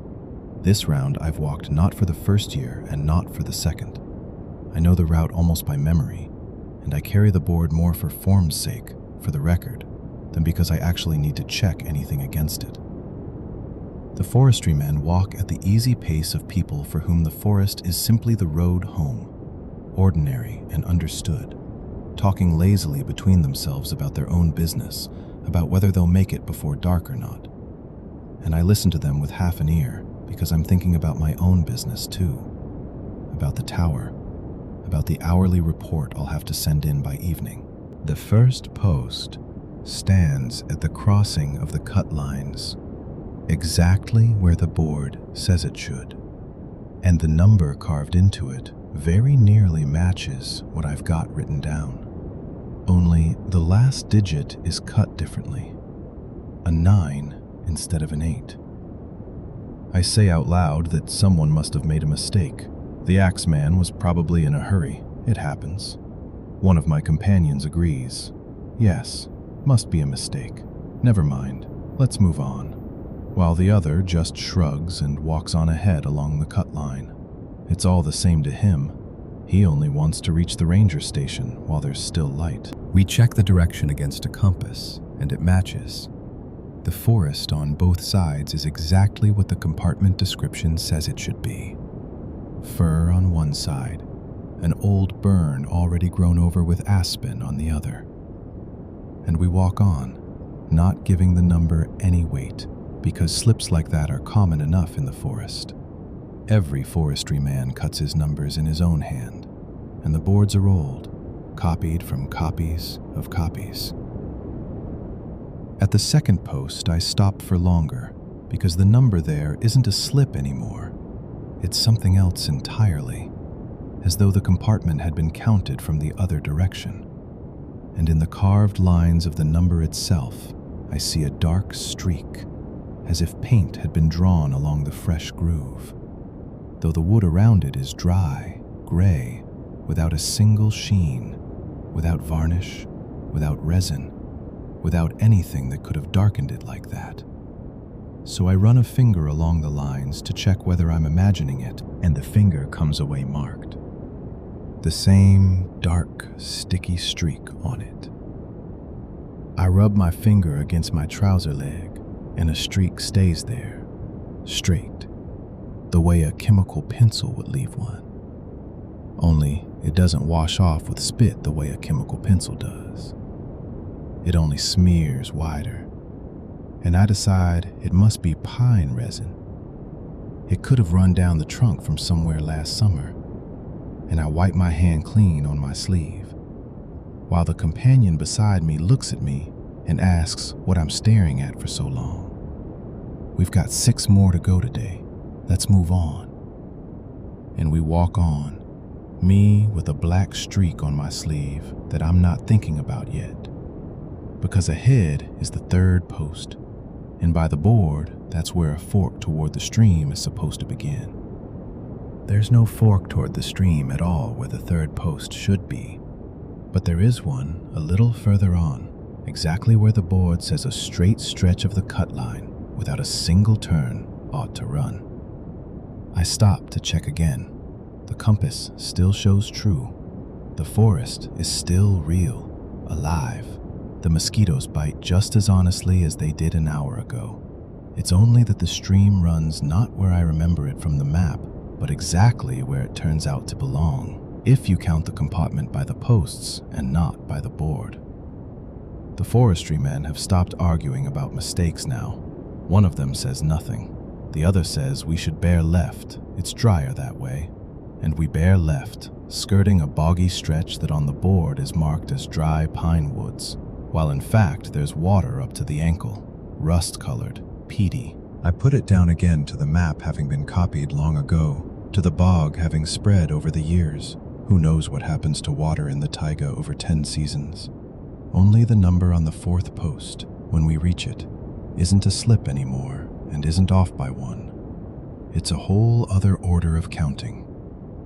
A different direction, as if someone had once turned the whole compartment over and renumbered it from scratch, running the count the other way against the order set down in our board, and because of it, the whole route in my head starts to tilt sideways, as if it's me walking wrong, not the posts standing wrong. At the rest stop, no fire and no tea, because we still have half the distance left to cover before dark.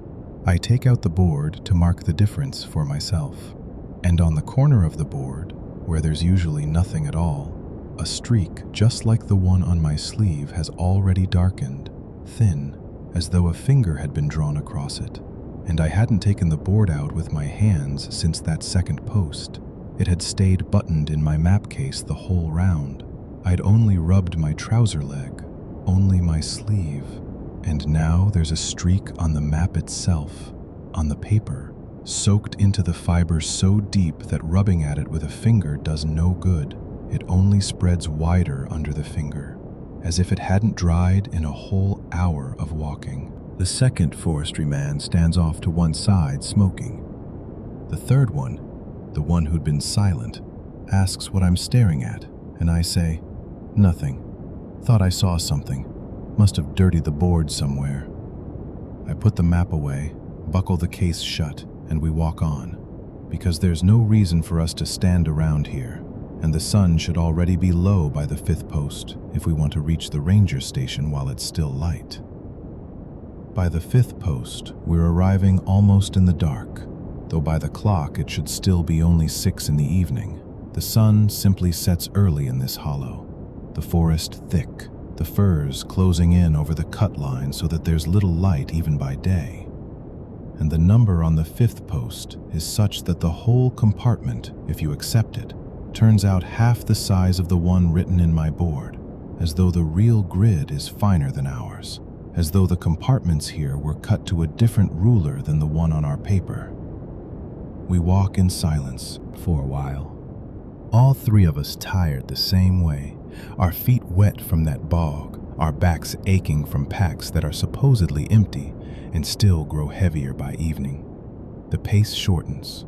The talk dies away on its own. No one looks any further to either side than a couple of meters ahead.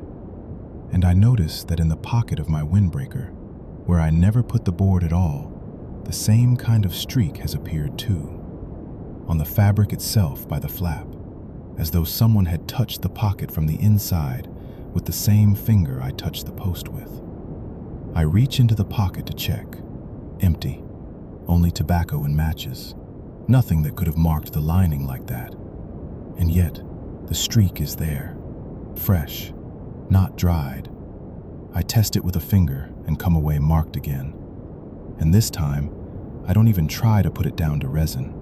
I just wipe my finger on my trouser leg next to the old streak and walk on.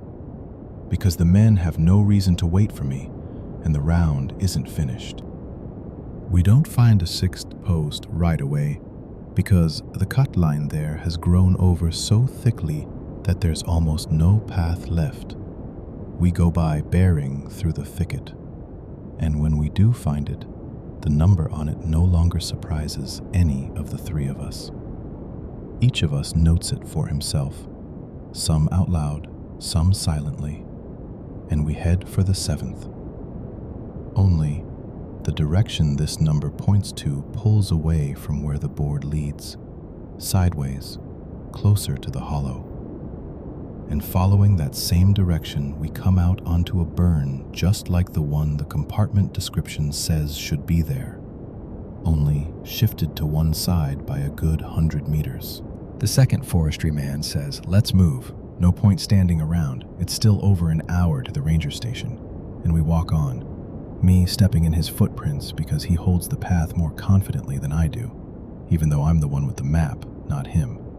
And that unsettles me somehow more than the numbers themselves, because it turns out a man without a board finds his way through this forest better than a man with one, and the board in my hands is already covered in dark streaks, as if it had been handled carelessly, though I handled it carefully, as always. The 8th post, the last on the route, stands where the cut line comes out onto the road to the ranger station, and the number on it is such that if you add everything together, from the 1st post to the last, an entirely different grid emerges. A different compartment, a different size, a different order of counting. And by this grid, the forest lines up exactly, without a single mismatch. Every fork, every stream, every bog standing exactly where it should if you trust the tree and not the paper. Only, I won't let myself believe it all the way, because then I'd have to admit that the board in my hands has been lying to me all these years, while the forest, on the contrary, has been telling the truth that no one ever bothered to write down. At the ranger station, the second forestry man unclips the radio from his belt to report our arrival, and as he lifts it to his mouth, I see on the radio's strap, the very one he'd carried on his own belt the whole round. Not mine. The same kind of dark streak, thin, as though a finger had been drawn along the leather of the strap. And he never touched a single post the entire route. Not one. I would have noticed. I walked behind him almost the whole way, and yet the streak on his radio is there all the same. Fresh, not dried, the same as the one on my sleeve, on my pocket, on the board itself. At the ranger station, we part without many words. Both of my companions head off their own way, onto the forestry office, and I climb back up to my tower, to the evening report, and by the end of the round, none of the three of us discusses the numbers out loud anymore, as if we'd agreed not to. Though we never agreed anything.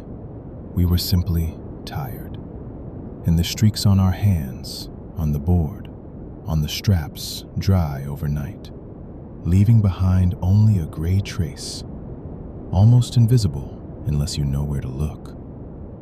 For the rest of the season, I walk this same route several more times, checking the posts each time out of a new habit now, and each time exactly the same thing lines up as lined up on that first round.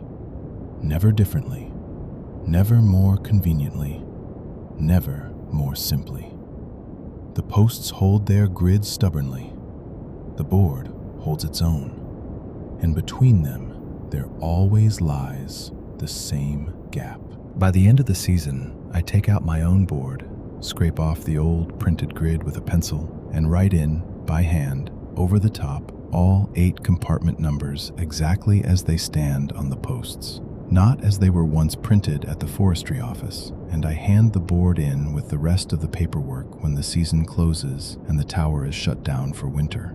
At the forestry office, they accept it without a single question, stamp it as received, as though a handwritten correction on an official form were the most ordinary thing done every year. And when I go in for my final pay before leaving, I'm handed the board for next season, new, printed properly at a print shop this time, and the grid on it is the very same one I traced out myself in pencil on the old one, the same hand that stood on the posts, only at the bottom, in small type, where the year of issue is usually printed, there's a date I can't quite believe at first and read twice over, pre-war.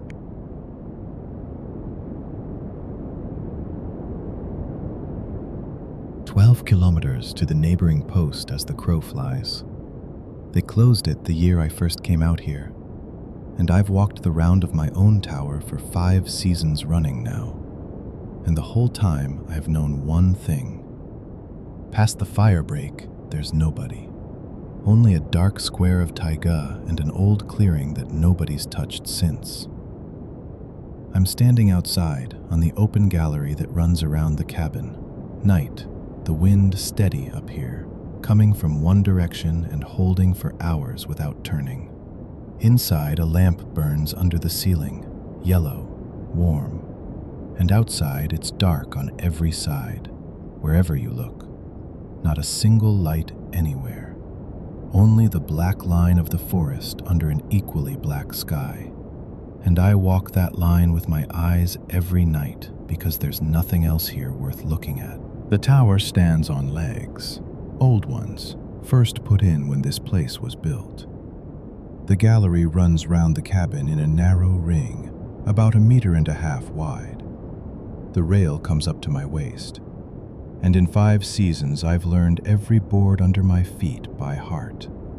I know which one creaks and which one doesn't. I know which side gets colder toward morning. In the daytime, I check myself against the map board, the plotting board pinned to the table inside. I trace round the compartment I can see from this height with a pencil, and my whole patch fits onto that board exactly, with nothing left over. But the neighboring post on his own tower hasn't fit onto it for 10 years now, because his compartment has long since been shaded gray on that board, marked unoccupied, marked struck off. Up here, sound behaves differently than it does down among the trees. I say something out loud now and then, just to hear my own voice. I report to myself how many degrees, which way the wind's coming from, and the sound goes down into the forest and doesn't come back. Not once, not the faintest hint of it, because there's nothing up here to send it back. No slope, no wall, no tree close enough. Only empty air under the gallery and the grating under my boots, which holds my weight and does nothing else. The wind cuts the sentences across the middle, shears the ends off my words, and without noticing it, I speak a little louder each time than the time before, as if loudness on its own could make the emptiness answer, though I know perfectly well it can't. So then, the neighboring post, the one 12 kilometers out. It was closed a long time ago, before my time. I don't rightly know why. I only know from what my first supervisor told me that there used to be a post, and then it was taken off the books.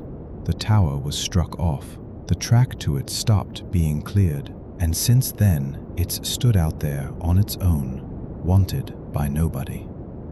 I probably wouldn't have thought about it at all if one night, with nothing better to do, I hadn't lifted my torch and shown it that way, just to see whether the beam would even reach halfway there, and I got an answer. The answer came short long, in the old forestry office code, the same one my first supervisor taught me back in my first season. Taught me just in case, he said. You never know, it might come in useful someday. A way to talk without a radio, for bad weather, for the times the aerial gets torn off. And back then, I learned it reluctantly, but now I remembered it word for word, as if I'd gone over it only the day before.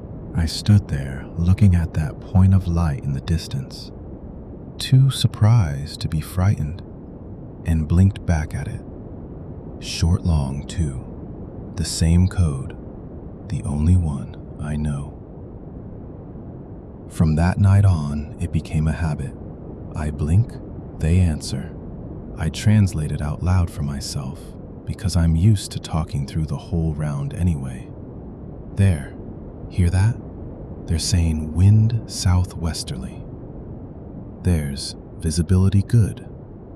There's no smoke. Ordinary words, routine, dull, exactly the same things I report myself every hour, only they send them in light instead of voice. And from their side, in the whole time this has gone on, not one sound. Not in the earpiece, not on the air, nothing. The talk between us runs on light alone. I speak, then I blink, then I translate what they've answered, then I speak again, round and round. Every night the sky is dark enough for that point of light on the horizon to show.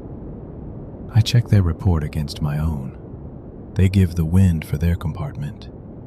Mine's blowing from exactly the same direction, allowing for distance. They say no smoke. I look through the binoculars their way and sure enough, no, nothing. It all matches. It always matches. Not once has it been out by so much as a degree. If you've ever stood alone at night at a height like this, you know what a strange feeling it is. To have someone to talk to that you can't see, can't hear, only a point of light answering steadily, businesslike, as if somebody was still sitting up there on that closed post, still keeping the watch, same as me. For the first week, I tried to explain it to myself as anything at all, except what it actually looked like. Maybe it was glare from a road that had never once been out there. Maybe somebody from the next forestry district had moved into the post without papers, was burning a stove and flashing a light out of spite or boredom. One explanation more absurd than the next, and I went through them one after another, dropped them one after another, because not one of them fit a report that precise, that exact, arriving every night in the same steady code. I never once reported it to the forestry office, not because I was afraid they wouldn't believe me, though that was part of it too, but because the link was working fine. The report was confirmed every time, and a link isn't required to do anything more than that. That's what I told myself, and I settled on it, though, if I'm honest, not entirely. I didn't start noticing the light itself straight away. It was just that one night, talking to them again, blinking my torch and saying the translation out loud. I caught myself looking not at the point itself, but at my own window beside me, and that was when I first noticed. There's not the faintest reflection on my cabin glass from their light, and distance shouldn't matter here at all. A light that far off ought to at least touch the glass a little, if it's really there. And it doesn't touch it, not once, not for a single second. The glass in my cabin stayed exactly as dark as it would have stayed if there'd been nothing burning at all out there on the horizon. I didn't think much of it at the time. I put it down to the angle, to the distance, to the way your eyes tire out over a night and start seeing not what's there, but what they expect to see. The round went on as usual. I blinked, they answered. I translated the wind, the visibility, or a short "received" for my own report. Yes, they answer my report too. I pass on the state of my compartment, and confirmation comes back from their side, short, long, received, and nothing more. No continuation, no questions. Only the routine exchange that's supposed to pass between two posts. About 2 weeks on, when summer had already tipped toward autumn, and the nights had grown longer and clouds had started moving over the taiga more often, I noticed the second thing. The clouds that night were sitting low, their bellies almost brushing the treetops, and any light from below ought to have laid at least a faint patch on them. My own torch did exactly that. I could see a yellow patch on the cloud right above me. I turned the beam and watched the patch follow it, faithfully, obediently, the way it's supposed to. But their light never touched the cloud above their tower at all. It stayed just as dark as the rest of the sky, as if that point of light existed all on its own, with no connection at all to the air around it.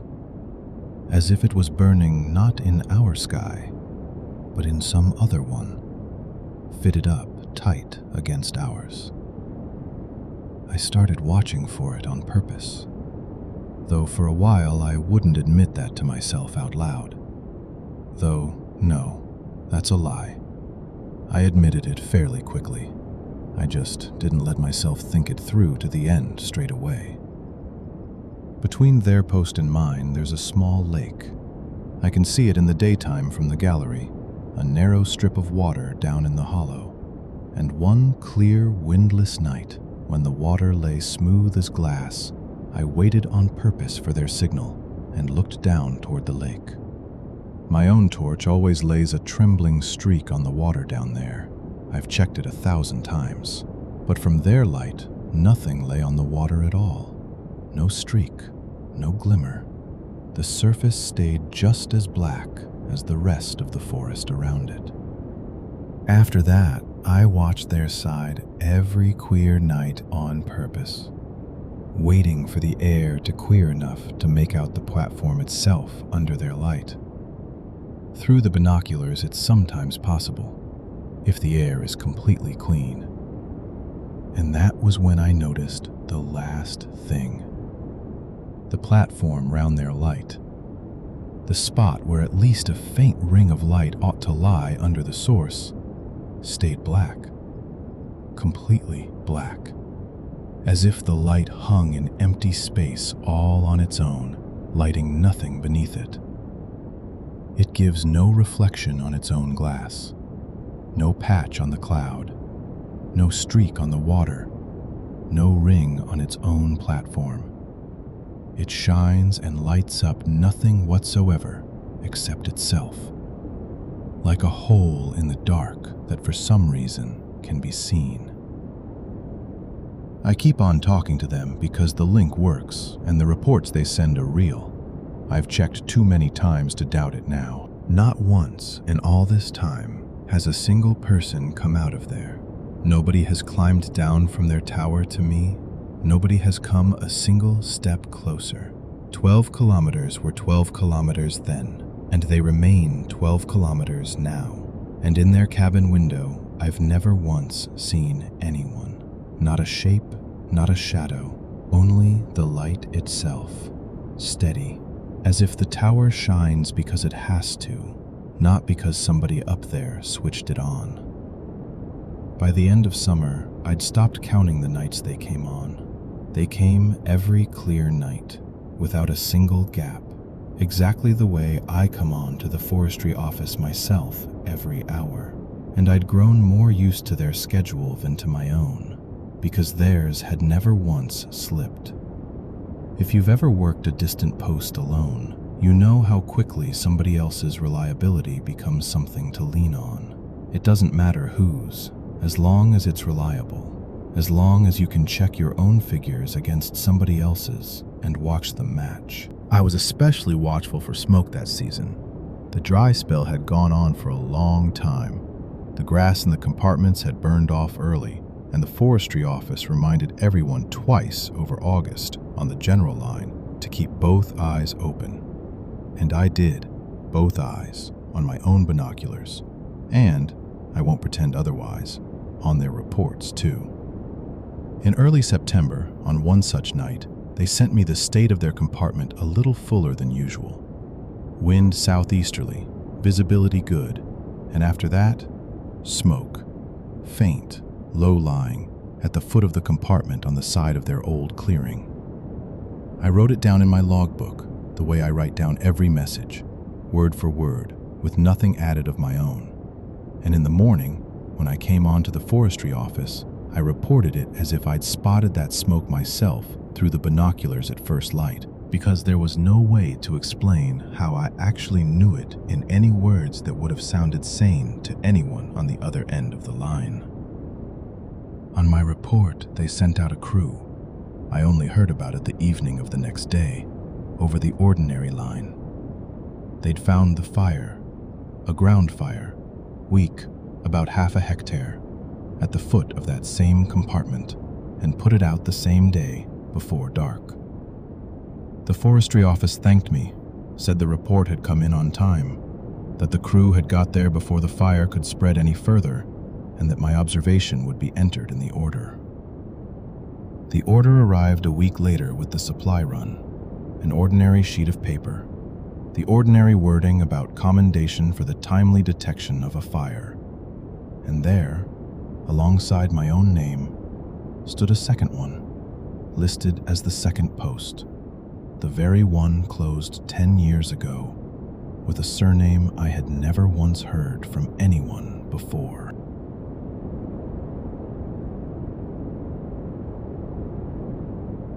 400 hectares, and I know the exact moment I could have said something.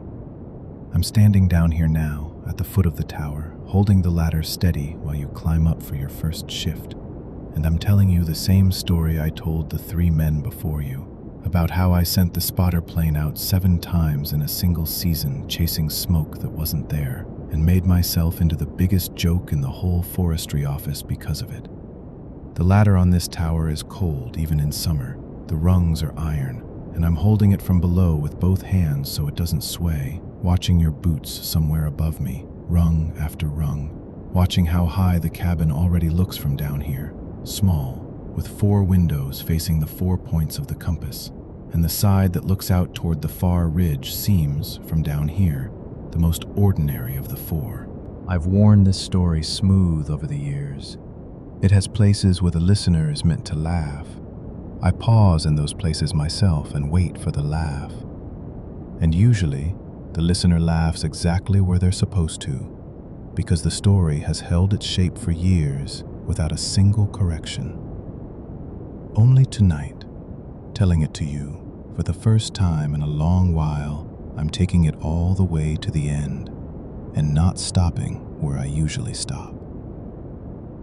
Back then, I was about the same age you are now, and I was sitting on this very same tower, and just like you're doing now, I was climbing this ladder for the first time, holding the same rungs. I saw the first smoke at the end of June, toward evening, on bearing 240 beyond the far ridge, where things dry out earlier in summer than anywhere else. I reported it exactly by the book, the way I'd been taught, gave the direction, gave the time, gave the distance as best I could judge it. The forestry office sent up a reconnaissance flight. The plane passed over the block twice and reported that compartment 78 was clean. No burn scar, no fresh clearing fire, not a single suspicious cut. I didn't argue at the time because I was new and trusted the instruments more than I trusted myself. They put it down to the new man, had a bit of a laugh about it back at the office, and forgot it. And I went back to the binoculars and kept watching, the way I'd been watching before, because there wasn't anything else to do on this tower anyway. It happened again after that. And again.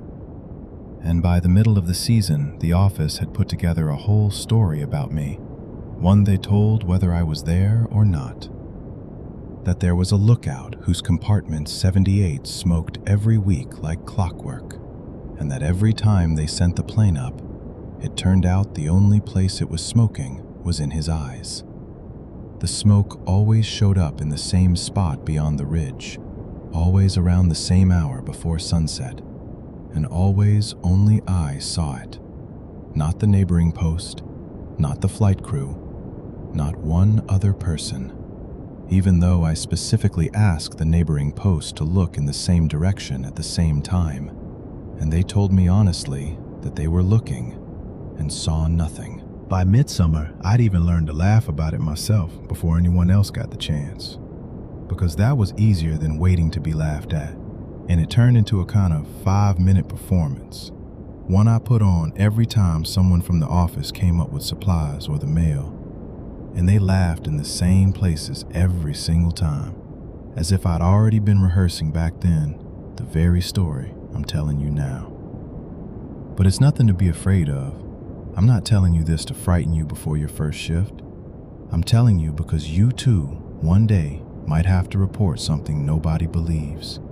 And it's better if you're ready for the fact that this isn't the worst thing that can happen on this tower. Around the 4th report or so, I started noticing a habit of my own, one they teased me about too once I was foolish enough to let it slip. Before I picked up the radio to report another smoke, I'd always wipe down the cabin glass first, on the side facing bearing 240, dry with a rag, for no reason at all, just to see more clearly. And that was when I first noticed that the glass there wasn't quite clean. A thin coat of soot lay across the whole of that window. On the inside and outside the glass was clean, not a speck. I checked specially from the ground through the neighboring post's binoculars. I wipe it with the rag from the inside and the soot comes off. The glass clears, and by the next evening, the soot is back in place.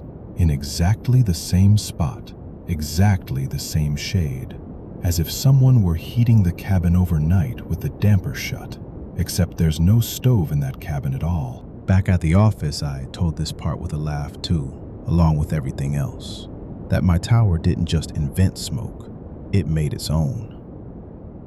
On the 5th occasion, the forestry office asked me over the radio to check the binoculars and the compass against the spares, which happened to be sitting in the box under the bench, and I checked them, reported that both instruments were sound, that there was no discrepancy, that the bearing was the same, 240, and the smoke was in the same place it had always been. They told me it was noted, politely, with no mockery in the voice, but with the same even politeness people use with someone they've already made up their mind about and don't intend to say out loud. After that conversation, nobody asked about the instruments again. If you think about it, it had long since been me they were checking, not the instruments. Only nobody ever said so aloud. By the 6th time, the forestry office was in no hurry to send the plane up. First, they'd spend a long while over the radio double-checking whether I really saw smoke and whether it really was that compartment. I'd confirm it, the plane would go up an hour or two late and come back with nothing all the same. By now they were laughing at me openly. They'd even come up with a nickname for me over the radio, something like Compartment 78's burning again, and I was always the first to laugh along with it myself, so it wouldn't look like it bothered me. The glass was behaving differently by then. The soot no longer settled across the whole window. It had drawn itself into a narrow strip along one frame, exactly on the side I looked toward the ridge, and it still wiped away the same way, easily from the inside, dry, with a rag, while outside the glass stayed completely clean, however many times I checked. By the 7th time, the forestry office didn't send the plane up at all. They simply answered over the radio that it was noted the compartment 78 was already on special watch, that they'd take it into account if anything changed.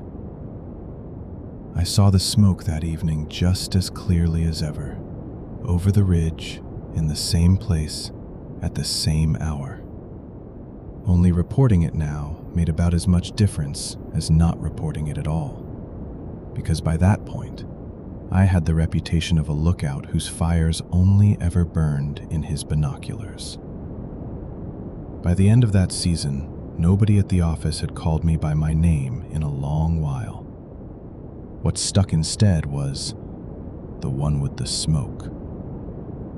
I was wiping the glass by then without any particular purpose, just out of habit, and the soot on it was no longer a strip along the frame, but a small patch about the size of a palm, sitting exactly where I looked when I took my bearing on the ridge. Usually I stop the story here. I laugh along with the listener if they're already laughing. I say the rest isn't as interesting, that after this it's just the season's reports and nothing more. But tonight I'll finish it, since I've started. On the 8th time I saw the smoke at the same hour, on the same bearing 240, and for the first moment, out of habit, I reached for the radio, and then I stopped, because I thought, report it an 8th time, and they won't make a lookout of me anymore. They'll make me a joke for the whole forestry office for the rest of my service. And I said nothing. I turned away from that stretch of sky and looked at another part of the ridge instead, where it was quiet. 40 or 50 minutes later, the smoke back there, beyond the ridge, stopped being the smoke I'd been laughed at for so many times and became the real thing. It rose up in a thick gray wall, and I felt it through sound before I saw it, because the forest outside the cabin windows suddenly went thick and muffled, as if someone had stuffed the trees full of cotton wool in the space of a minute. The plane, which was already up that day on another call, became audible somewhere above me through that wool, not visible, and far below, at the foot of the ridge, machinery started up, audible too, muffled too, through that same wool. Visibility dropped to about 200 meters. I was breathing through a wet cloth, and when I finally raised the binoculars to that same spot of glass I'd always taken bearing 240 through, I saw that the soot now lay exactly there and nowhere else in the whole cabin. A small patch, right under the angle where I always look when I take my bearing on the ridge. I wiped it with the rag from the inside, just as easily as I'd wiped it 7 times before, and outside the glass, I checked afterwards from the ground, stayed as clean as it had been on the first day I climbed this tower. Over the radio that day, I talked about the shift, about the weather, about everything that was down for the schedule, only about what I'd seen. 40 minutes before the smoke turned real, I said not one word.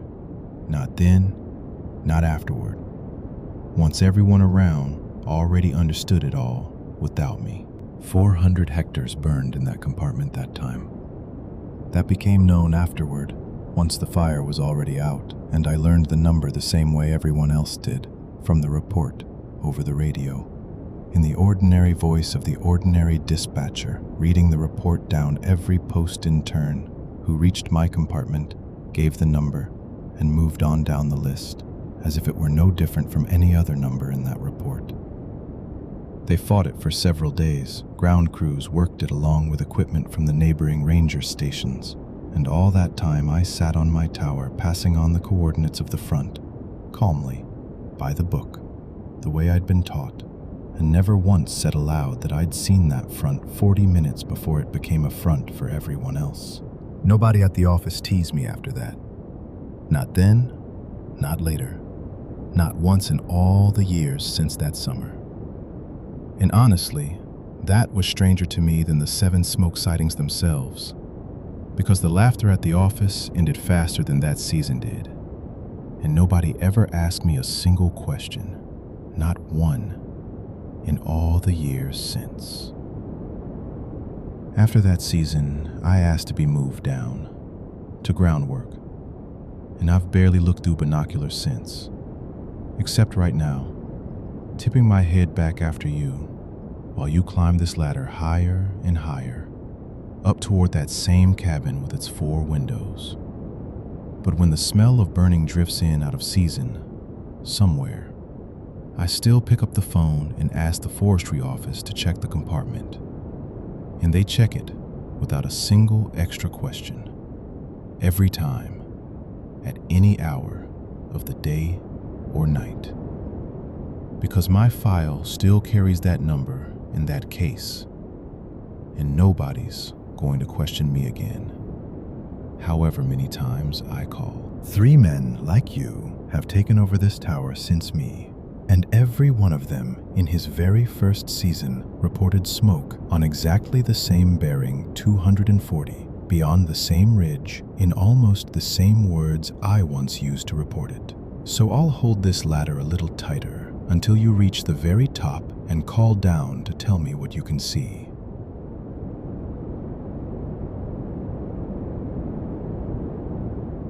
Eight posts on the net, sign off at 2200, and I know who's on which by voice alone, though I've laid eyes on maybe 2 of them all season. I sit downstairs in the forestry office, at the foot of the very forest all 8 of them look down on. 3 radio sets at once on one desk, papers, the map board marked out in compartment squares, and through the wall on the right the generator drones on steadily, giving the whole office its light. A sound I'll admit I stopped noticing long ago. It hums and hums, a low, even backdrop that makes the thinking easier than silence would. Down the corridor beyond the door, our own people pass by now and then. Footsteps, someone coughs, someone drops a bucket in the back room. The ordinary nightlife of an office, and by morning, all that's left of it is an upturned glass on the windowsill. All season, from spring to autumn, I have one job: hold the net of 8 posts on the towers, take the reports, pass on the orders, call each one on schedule. And over these months, I've grown so used to their voices that I could probably pick out any of the 8 through the worst static from the tone of the first word alone. After sign-off, the frequency is meant to stay silent until morning. That's how it's written in the instructions, and for almost all of last season, that's how it was. But in the later months of this season, it doesn't always stay silent. And what sounds in place of that silence, I've mostly kept to myself, because telling anyone about it in the office turned out to be harder than listening to it alone. Post 1 has a habit of answering with 2 short words at once. Copy, clear, always in that order and never the other way round. I even check deliberately.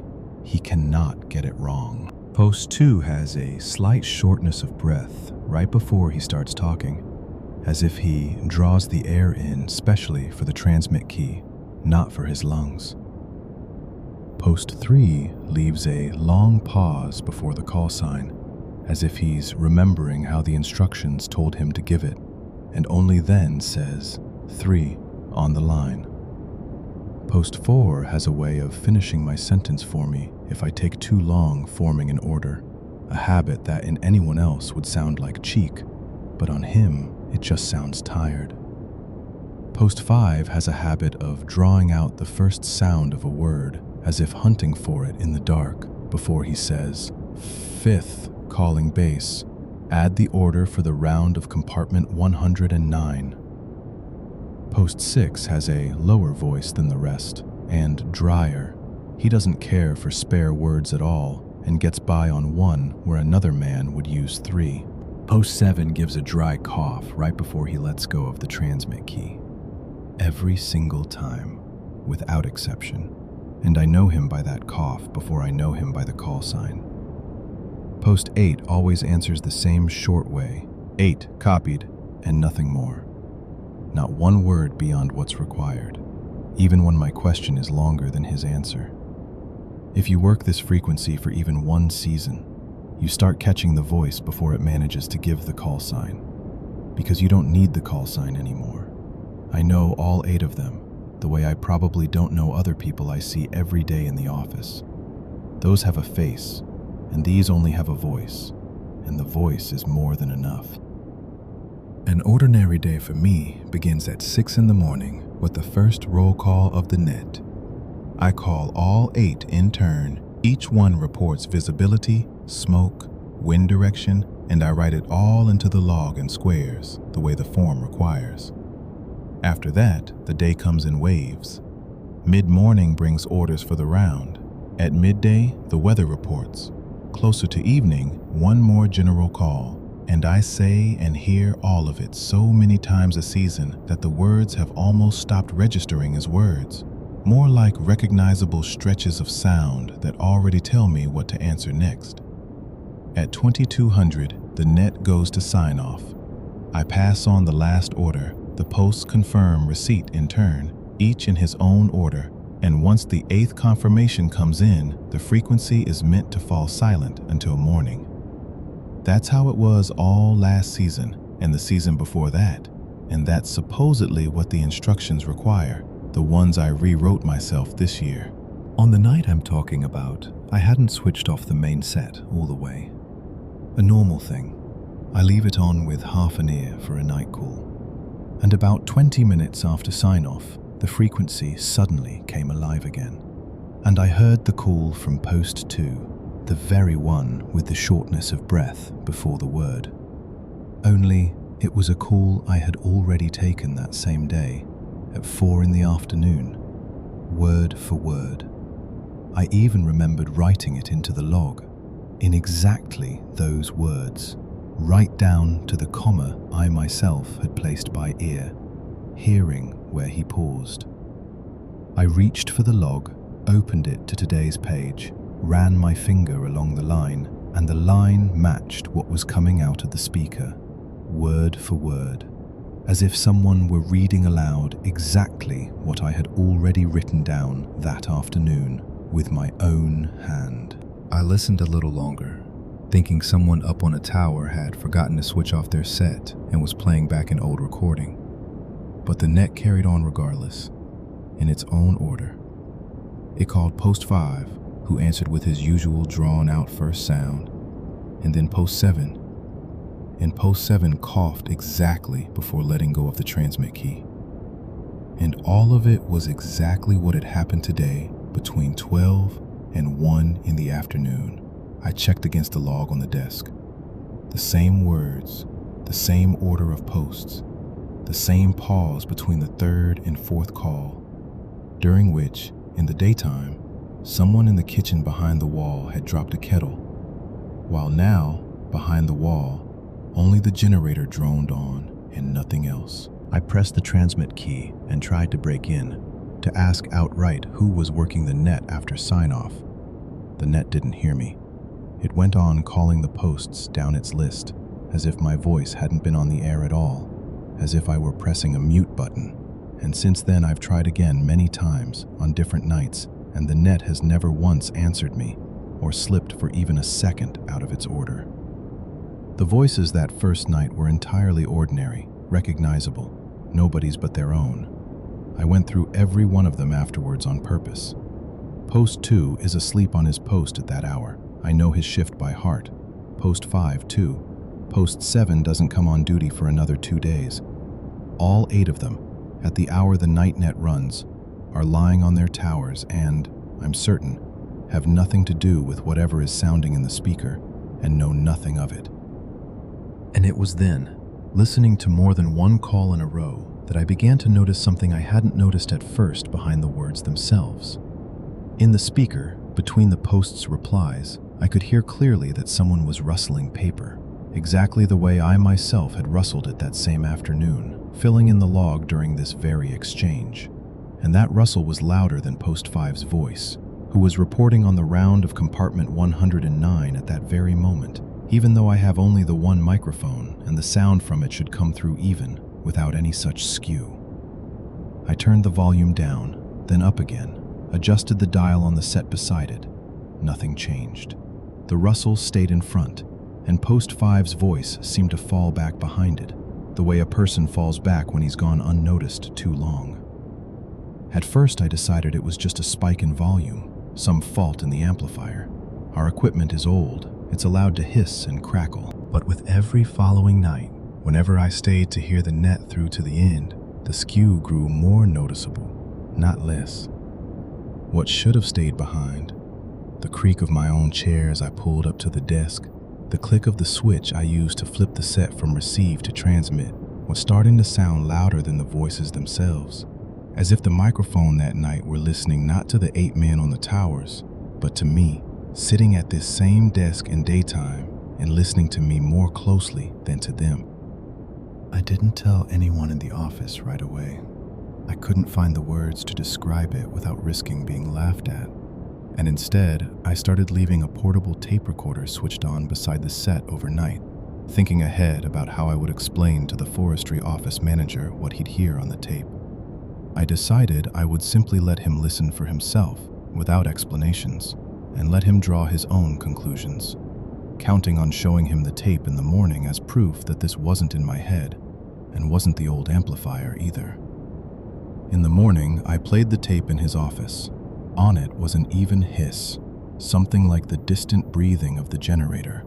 Not one distinguishable word, not one voice, only noise from the start of the recording to the end. Even though I had heard the whole net with my own ears, from Post 2's call to Post 8's confirmation. The manager listened for a minute, shrugged, and handed the recorder back, advising me to sit up less at night by the set. He didn't even ask what exactly I had expected to hear on that tape. And I didn't explain, understanding even before he spoke that the explanation would sound worse than the tape itself.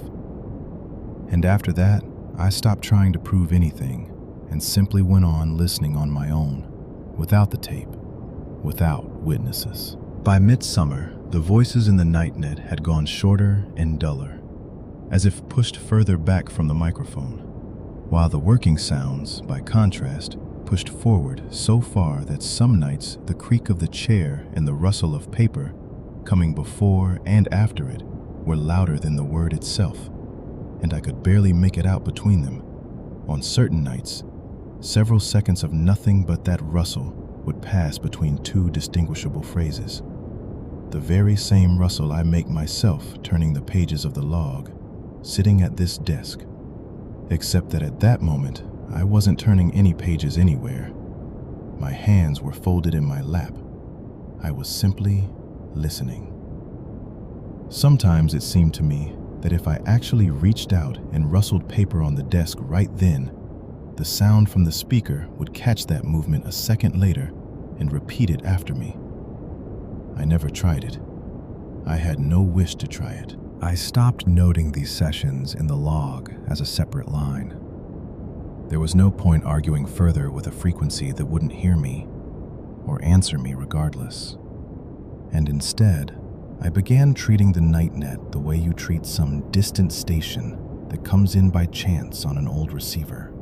You switch it on with half an ear, write your day's paper reports under it, and the words from the speaker run along in the background, neither hindering nor asking for an answer. That's how I saw out the season. No longer disputing anything with the forestry office manager, simply listening as the same shift repeated itself, a little quieter each night than the night before. By the end of summer, some nights there were no words left in the speaker at all.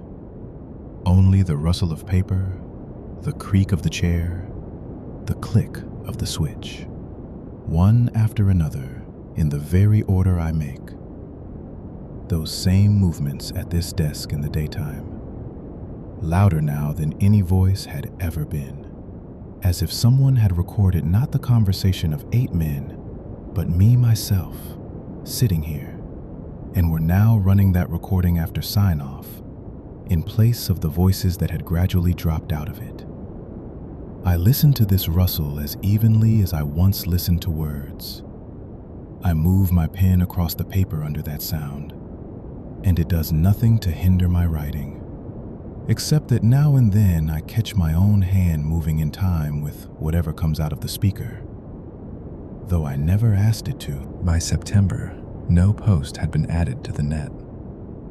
8 squares, 8 towers, 8 call signs, and on the night the frequency called post 7 out of turn again, I knew him by the same dry cough right before the transmit key, the one he always lets go with.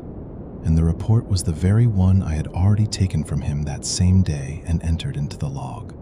The same round, the same numbers, the same pause after the word copied. I took it down again because the numbers matched the map, matched the weather, matched the round because they were correct, and entered them into the log with the rest in the same column in the same hand I had used to enter all 8 reports across this long season.